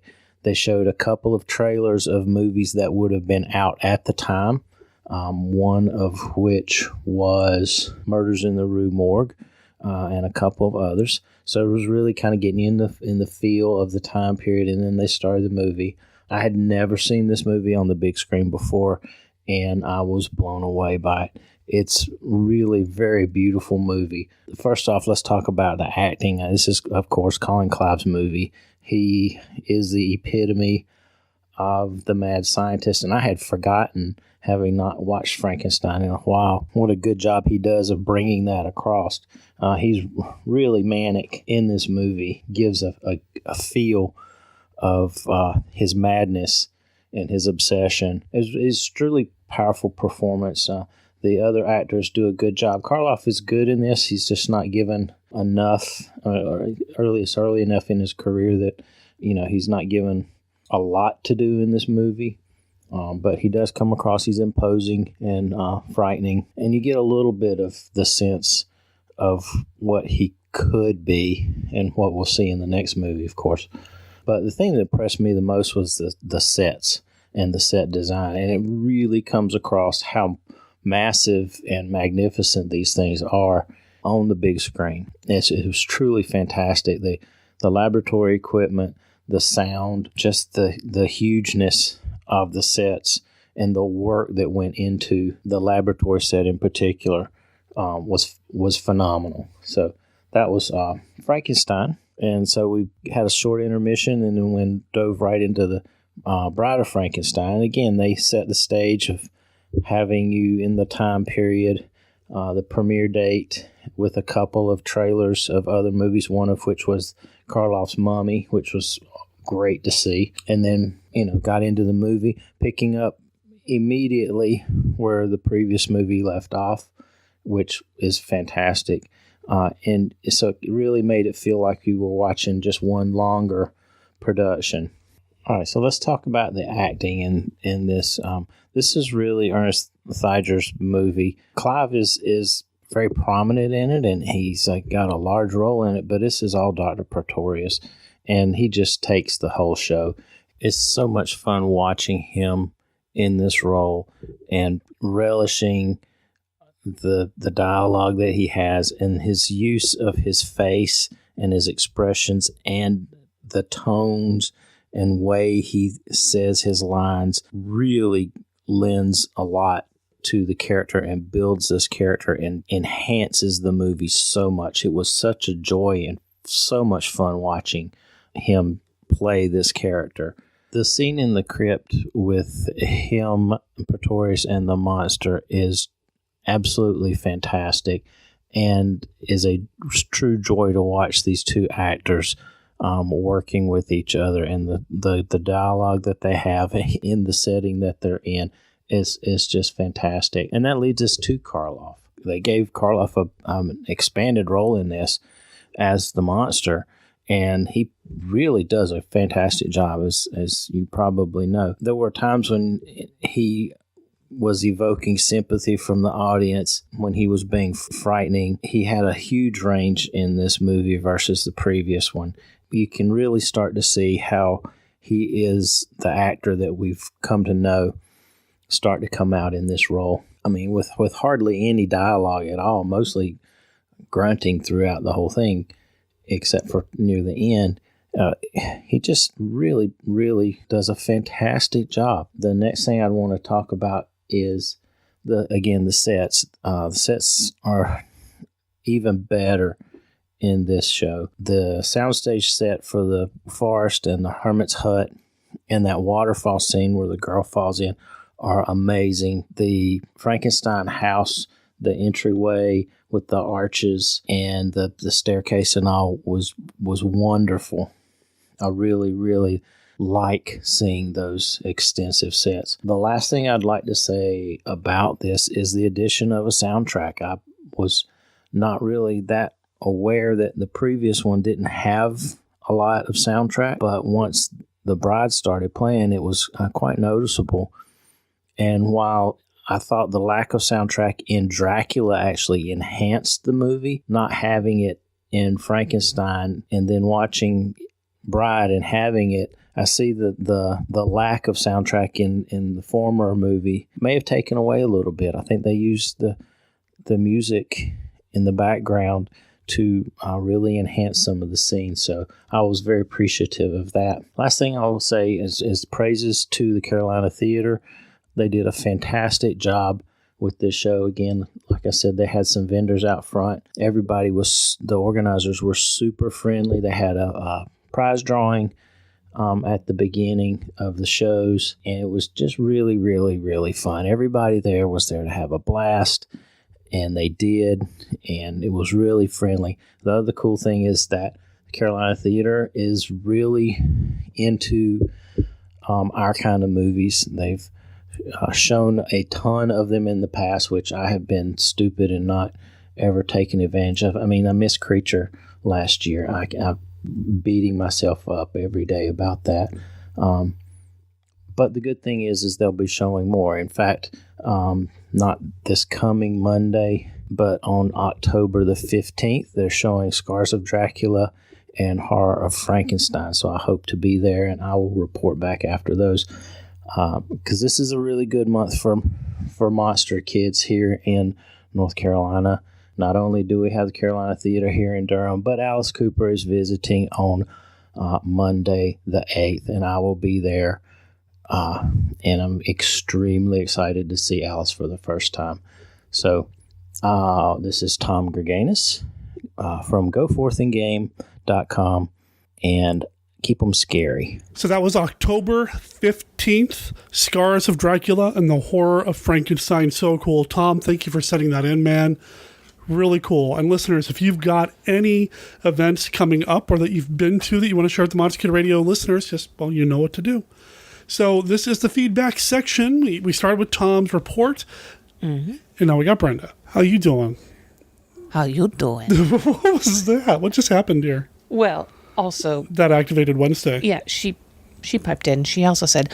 I don't know if listeners will hear that, but they heard you. How you doing? How you doing? Hey, sweetheart. Yeah. Hey. I really hope that picked up. Anyway, so it is episode 390. Last weekend was the Lovecraft Film Festival in CthulhuCon. How did you do? I did fine. Is that what you're talking about on this episode? No, that's coming up. Okay. I have a recording that I did with some people, and I recorded the one panel that I was on. And I also recorded a reading with Dominic Lamzes, and I haven't listened to any of the audio yet. Okay. But how did you handle my being away? Fine. I had a tough RA weekend. Yeah. It really flared up on Saturday, so I spent a lot of time being a lump of misery. You can be honest. This is a safe place. The listeners love you. You were miserable because I wasn't here. Right? Sure. It caused me aches and throughout my body and shooting pains in my joints. You were a Cthulhu widow. I was. A weird widow.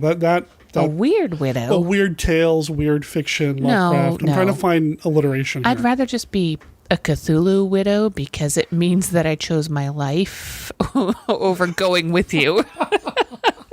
Just kidding. Fine. You can go be a Cthulhu snack.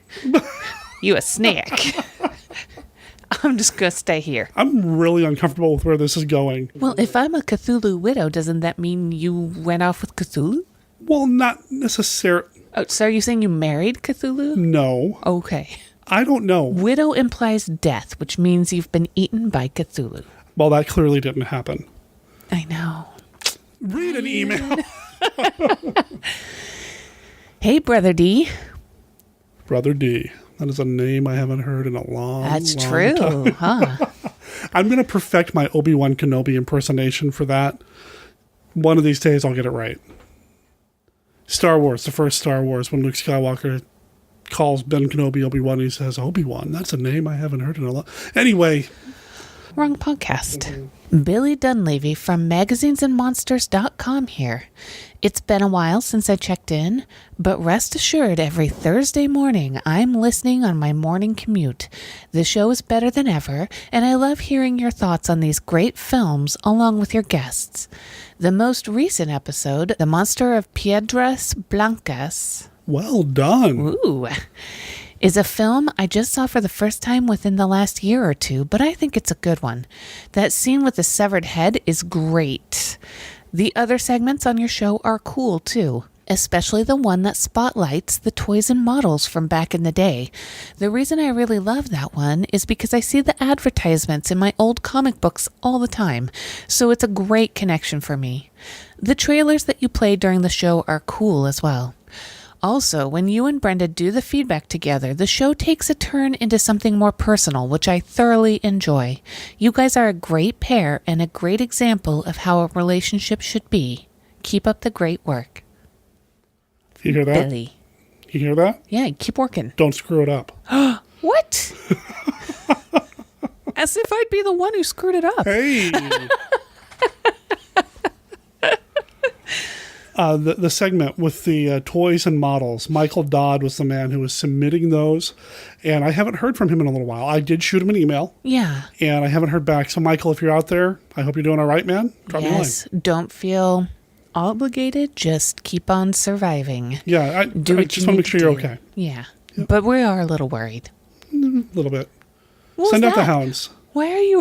Well, I don't want to freak him out or anybody, you know. Just and he's not obligated. It would just be good to know that he's alive.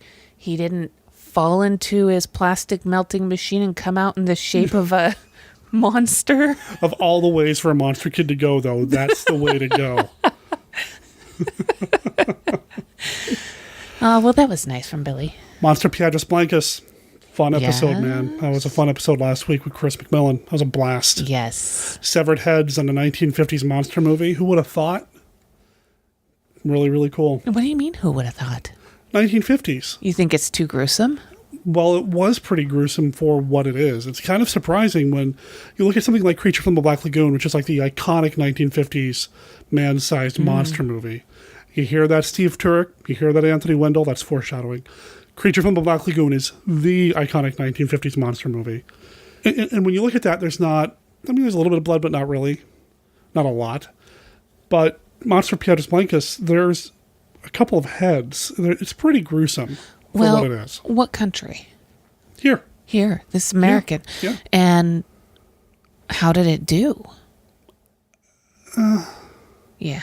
Not nearly. I mean, it didn't have the widespread distribution then or now. I mean, it probably couldn't. Just recently came out on Blu-ray a couple years ago for the first time. It hadn't been released on disc for, well, I think at all, legally. Oh, okay. So magazineandmonsters.com is the dead letter office. So hold on, magazine or magazines? Magazines, plural. Okay. And monsters, plural. .com, singular. Okay. Okay. It's comic book and movie reviews. Right on, man. So on October 9th, Adventure into Fear 23, 1974, Alone Against Arcturus. Oh, is that the review, the comic he's reviewing? Cool. I'll make sure there's a link in the show notes, Billy. It featured Man-Thing. Man-Thing? Man-Thing. It's a Man-Thing. Well, that's cool, though. You know, he had his own title at Marvel for a while. It was called Giant Size Man-Thing. Oh. Oh, wow. There's whole pages of this comic in here. Giant-sized Man-Thing. Oh, look at this. Gold Key Comics, Boris Karloff, Tales of Mystery and Dark Shadows. I've got a couple of issues of that. Yeah. I wouldn't mind going back and reading more of them. Yeah. I don't think Karloff really had much to do with them. They just kind of licensed the name and image, but still. It's still cool. Yeah. There's like a wizard in a hat pointing at an ape man thing, and clouds are coming out of his fingers. But then right next to it, somebody is giving a piggyback to an ape man thing. Well, ape man things like to play too. I don't know. Oh, the monster drew strength from the human he was slowly killing. As you do. Yes, by piggybacking him to Well, death. yeah, Yes. that would do it for me. Yeah, I know. Kill me quickly. There ain't no slowly about that. Hi again, Derek. Hello again, you. Great show this week. I remember being thoroughly creeped out by the full-page image in Famous Monsters of the Piedras Blancos monster thoughtfully holding the severed head, like some kind of nightmare interpretation of Hamlet.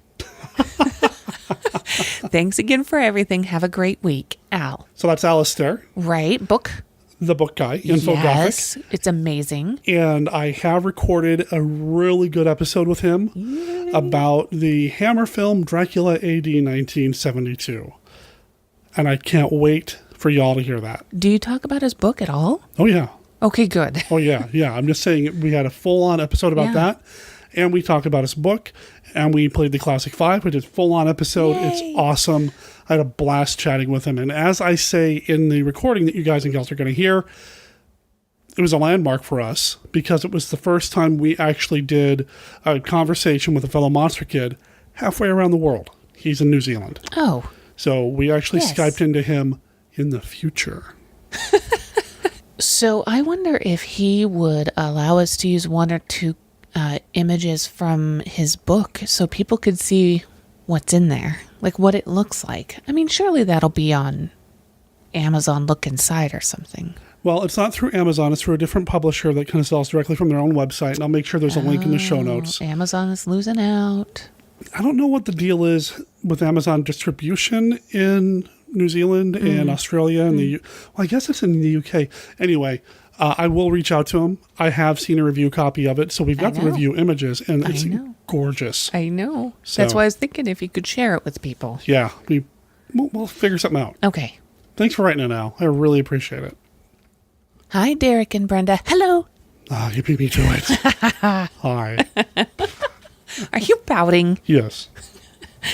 Great episode on the monster of Piedras Blancas. See, I think it's hilarious that every email has the name of the movie that you have to pronounce. It's awesome. Am I doing okay? Yeah. Are you doing fine? My goodness, I'm here to assist you. Uh-huh. You're my Igor, is what you're saying. Well, I guess. You're a lot hotter. I don't think that's very hard. For the well. Oh. Uh-huh. Uh-huh. I have long wanted to see this movie, but it's honestly never crossed my path. I didn't realize Les Tremayne was in it. Being the comic geek I am, I always think of him as Mentor from the 70s Shazam series. He did have one heck of a voice for sure. Oh, yeah. I'm so jealous that you get to see the horror of Dracula on the big screen from a 35mm print. Yes. That's my favorite Hammer film and favorite Dracula film. Sorry, Bella. That's my favorite. What just happened? Did you just realize? You just realized. Oh my goodness. No. Listeners, this is adorable. No. Oh yeah, it is. You're like, That's my favorite Hammer film and favorite Dracula film. Sorry, Bela. Speaking of which, I'm also envious of you and your Portland area friends getting Return of the Vampire on the big screen at the Joy. Since discovering that film years ago on the $5 DVD bin at Food Lion, rawr, it has been one of my favorites. I do think that's probably Bela's best Dracula performance on film. I actually prefer Return, Abbott and Costello Meet Frankenstein, then Dracula, in that order personally, but I know that's probably heresy for some. Anyway, enough rambling. Thanks for keeping the Monster Kid fire burning, and I look forward to your interview with Don Glut since I've long admired all of his genre works. Chris Franklin, Supermates and the House of Frankenstein. So, at this point, you've already heard the interview with Donald Glut. It was a blast for me. I hope it was a blast for you as well and that you enjoyed it. Had a lot of fun chatting with him and was fascinated to find a link between his upcoming movie, Tales of Frankenstein, and Wolverine. It was just really neat to talk about. A little sad too, but it was awesome to talk with Don and spend the time with him on the show, so I hope you dug it. As far as the quote-unquote heresy, Yes. okay. I'm going to take Abbott and Costello Meet Frankenstein out of the mix, because even though Bela is playing Dracula in that film, he's not really playing the vampire archetype that he sometimes got saddled with. Instead, he's playing the mad scientist archetype that he oftentimes got saddled with. If you go back, and it's one of Gary Rhodes' books, and I forget which one, but he breaks down most of Bela's roles into certain categories. There was the mad scientist, there was the outsider, there was the gangster, there was the hero, there was the vampire. And I don't feel like Bela played the vampire type in Abbott Costello, even though he's Dracula, because he's spending more time dealing with the science end of things. You know what I mean? You think you don't have to rank it in there because... So that's yeah, if I'm going to compare the three, that one's right out. But comparing Return of the Vampire and the original Dracula, yes, I love the original Dracula, but I will say he does get more to do in Return of the Vampire, for sure. And if you look at maybe his character motivations, he's got a little bit more of an arc. Yeah. Whereas in the original Dracula, he's just kind of Dracula, doing Dracula things. He's stuck in a rut, Dracula. Which is hard to kind of say, because it's the first time he played Dracula on film, and it's the first big movie he did, but it wasn't written with a character development in mind. The original Dracula was based on a stage play instead of the novel. And because of that, they were very constrained in terms of how many locations they had, the cast, things like that. The novel, there's like chase scenes through the mountains, there's fighting gypsies, there's all sorts of crazy stuff happening. On the stage play, it's basically in a room or two. Right. And that's about it. It's gorgeous. But in terms of having more to do, I think maybe Return of the Vampire. I'm going to side with you here this week. So, might change my mind tomorrow. What if I forced you to rank Return, Abbott and Costello Meet, and Dracula? Then Abbott and Costello would be number 3 then of the 3. Oh. It's a good film. I like him a lot in that. And he definitely has a lot to do, and he's got a mission. He's not just a guy who has a character arc. He has a flat-out mission. It's a little bit more pronounced, but it'd still be my number 3. All right. There we go. Horror of Dracula is happening later this month at the Northwest Film Center, 35mm print. I'm going to talk about it at the end of the show. And, man, I'm looking forward to that. Oh, boy. So what is the House of Frankenstein? So the House of Frankenstein is something that Chris and Cindy Franklin at the Supermates podcast do every year. They usually start at the end of September, and they run through Halloween, where they change their show up to where they're doing nothing but horror monster movie stuff. And this is the 3rd year, I believe, or the 4th year. You know what? I've got a promo. I'll play it right now. Come back. Back through the Fire and Water Network. Come back with the Supermates. I said, come back. Back to the House of Frankenstein. The Supermates present 4 blood-curdling films with an all-star cast. Lon Chaney Jr. I know you'll think I'm crazy, but in a half an hour the moon will rise and I'll turn into a wolf. Gary Busey. I'm a little too old to be playing the Hardy Boys Meet Reverend Werewolf. Christina Ricci. I'd love to have a tame one, but I wouldn't have the heart to cage him. Corey Haim. I want you to turn this into a silver bullet. Bela Lugosi. You should be careful. A person can get killed that way. Johnny Depp. No, you must believe me. It was a horseman, a dead one. Headless. Peter Cushing.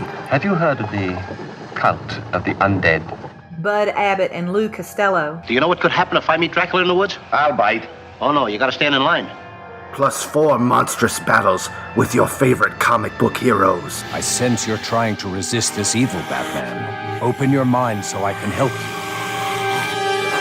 Destroy me, Jean. Booster Gold, Vampire Slayer. This September and October, come back to the Fire and Water Network and the home of horror and heroes. I believe you're in the House of Dracula right now. No, wrong address. Come back to the House of Frankenstein. Back. Yes, Master. Give me some Dracula. I love the House of Frankenstein. I love what he does. It's my favorite time of year, and that's part of the reason why. So, just saying. Thanks for writing in, man. So nothing he has anything to do with, just part of the year. I'm saying that... Okay, you know how over the years I've said that October doesn't, quote-unquote, officially start until the Lovecraft Film Festival? Mm-hmm. It's something that I look forward to every year. It's part of my October. Part of my October has also become... House of Frankenstein. Exactly. Okay. It's like one of the things, you know? Mm-hmm. It's awesome. So we have one voicemail that was left for me. I'll play it right here. Oh, hey, Derek and Monster Kids. This is Anthony Wendell, author of the Handbook for Surviving a Giant Monster Attack. I'm just getting through some older episodes. I let myself slip a bit, and I just came to the rallies.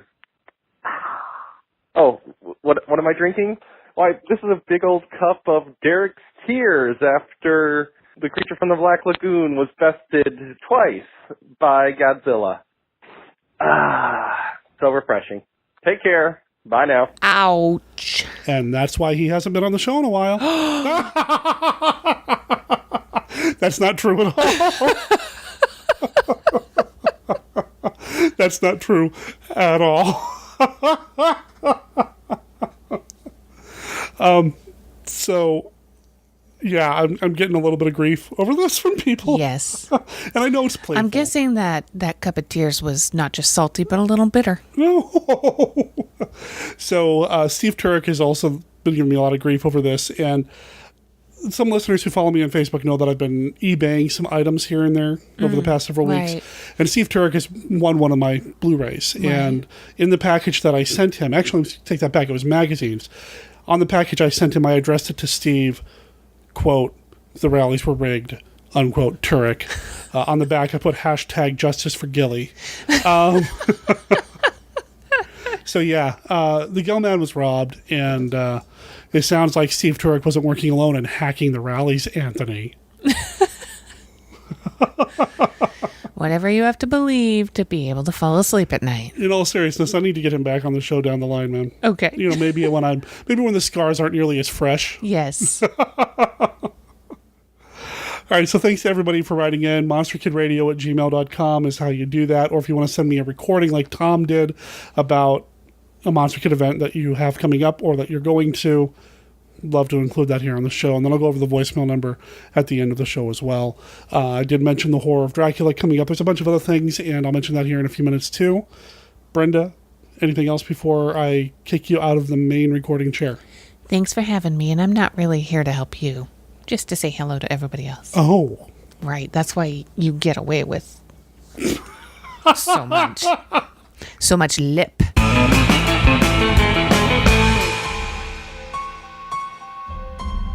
How often has this happened to you?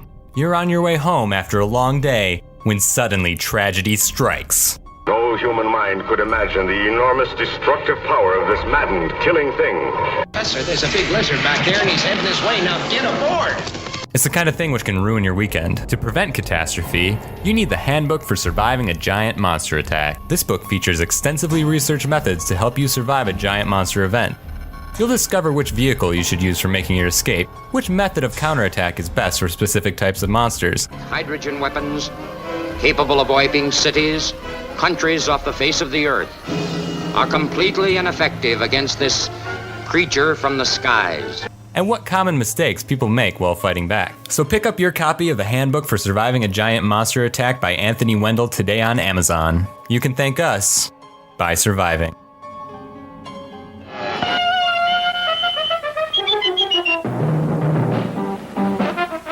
How much Jack do you think's in that strong rock?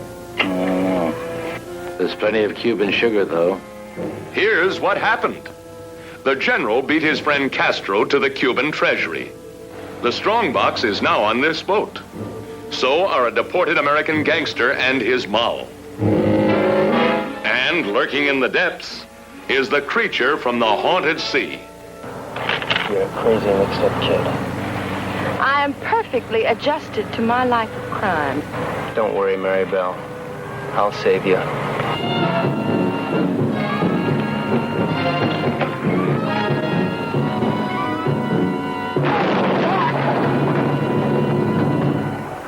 It's all right. Be calm, everybody. The boat's insured.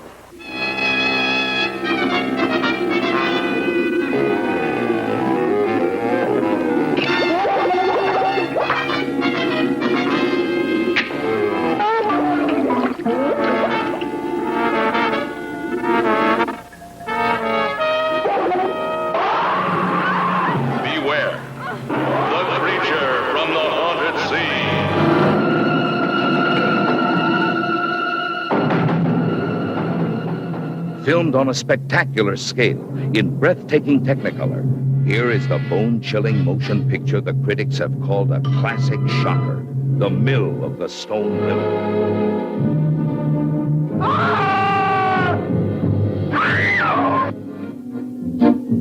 Un jour, m'a dit ma mère, tu n'es pas chouette. Visez donc vos chevilles, elles sont pas basses. Elles sont faites pour la danse, olé, ola. Et c'est que je dois prouver. Why do beautiful young women suddenly turn to stone? Against this eerie background, a twisted mind has plotted a series of sadistic events you wouldn't believe possible until you see them. It's a corpse.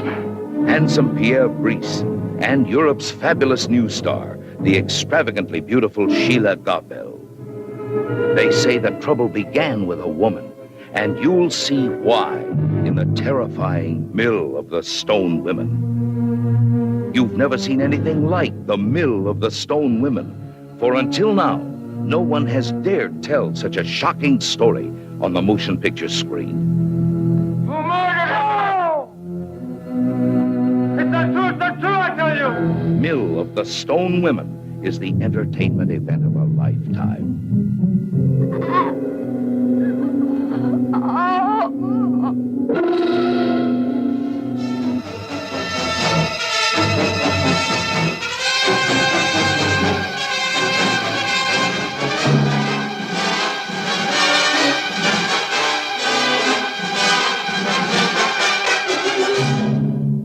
Don't miss The Mill of the Stone Women. So that brings us to the end of this episode of Monster Kid Radio. I want to thank you guys and gals for making it to the end of the show. I really hope you enjoyed the ride. Man, this week's episode was a treat to put together. Again, big thanks to Donald F. Glut for being part of the show. I really can't wait for the film. Tales of Frankenstein is going to be amazing. Just oh, man, I'm getting goosebumply thinking about it. Also, thanks to Jeff and Dominique for always being part of the Weird Wednesday crash whenever we do something like that. And thanks to Tom for sending in that report of the movies that he saw, as well as telling us about the upcoming screenings. Again, he said it was Scars of Dracula and Horror of Frankenstein. It looks like these are restored films. Oh, wow. Yeah. 2K restorations. It's going to be a good time if you are in Durham, North Carolina. I'll make sure there are links in the show notes to Carolina Theater, and that's theater with an R-E instead of an E-R at the end, .org. If you're in the area, man, go check out these films and then call in and let me know what you think of them. You can always call about anything Monster Kid related at 503-479-5657. That's 503-479-5MKR. Or if you want to send us an audio file like Tom did, just email it to us at monsterkidradio@gmail.com. Of course, you can find all of this over at monsterkidradio.net, where we've got links to everything that we talk about here on the show. We also have links to our Twitter page, our Facebook group, our Facebook page, our Patreon page, where you can become a patron of Monster Kid Radio and help support the show that way. Everything you need to know, it's right there. Also on the website, I try to make sure there's some sort of preview video to let people know what's coming up next on Monster Kid Radio. And I'm going to direct you to our website because I'm not 100% sure what's going to be coming out next. I've got a handful of amazing recordings in the virtual can, and honestly, they're all so good, I don't know how I'm going to pick what's next. So stay tuned to the website or the YouTube channel over at youtube.com/MonsterKidRadio, because I'm going to announce there what's coming up on future episodes of the show. I can tell you what's coming up here in the local area this Saturday afternoon at the Hollywood Theater. I'm going to be joining Chris McMillan and Dominique Lamses for a screening of Curse of the Demon. I cannot wait. And have I admitted this on the show yet? I've never seen that film. I've never seen it as Curse of the Demon or Night of the Demon. I just have never seen it. I am so looking forward to checking that out. That's going to be a blast, man. Oh boy, that's going to be good. And then next Saturday, Horror of Dracula at the Northwest Film Center. 35mm print.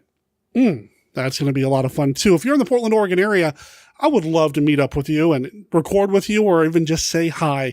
I would love to experience these films with you, because there's nothing better than watching monster movies with a group of friends. So if you're in the area, come on down. I'm hard to miss. Introduce yourself and, well, we'll just have a good time. Of course, there will be links to these over at monsterkidradio.net. monsterkid.net. Monster Kid Radio is a registered service mark of Monster Kid Radio LLC. All original content of Monster Kid Radio by Monster Kid Radio LLC is licensed under a Creative Commons Attribution Non-Commercial No Derivatives 3.0 unported license. Of course, that doesn't apply to the song Marvellous Equations. That belongs to the German surf band Monokini. It's from their album Systopia, which you can pick up for just under €11. 13 songs. They're all great. Check them out over at monokini.bandcamp.com. My name is Derek M. Cook. Talk to everybody next week. Ciao.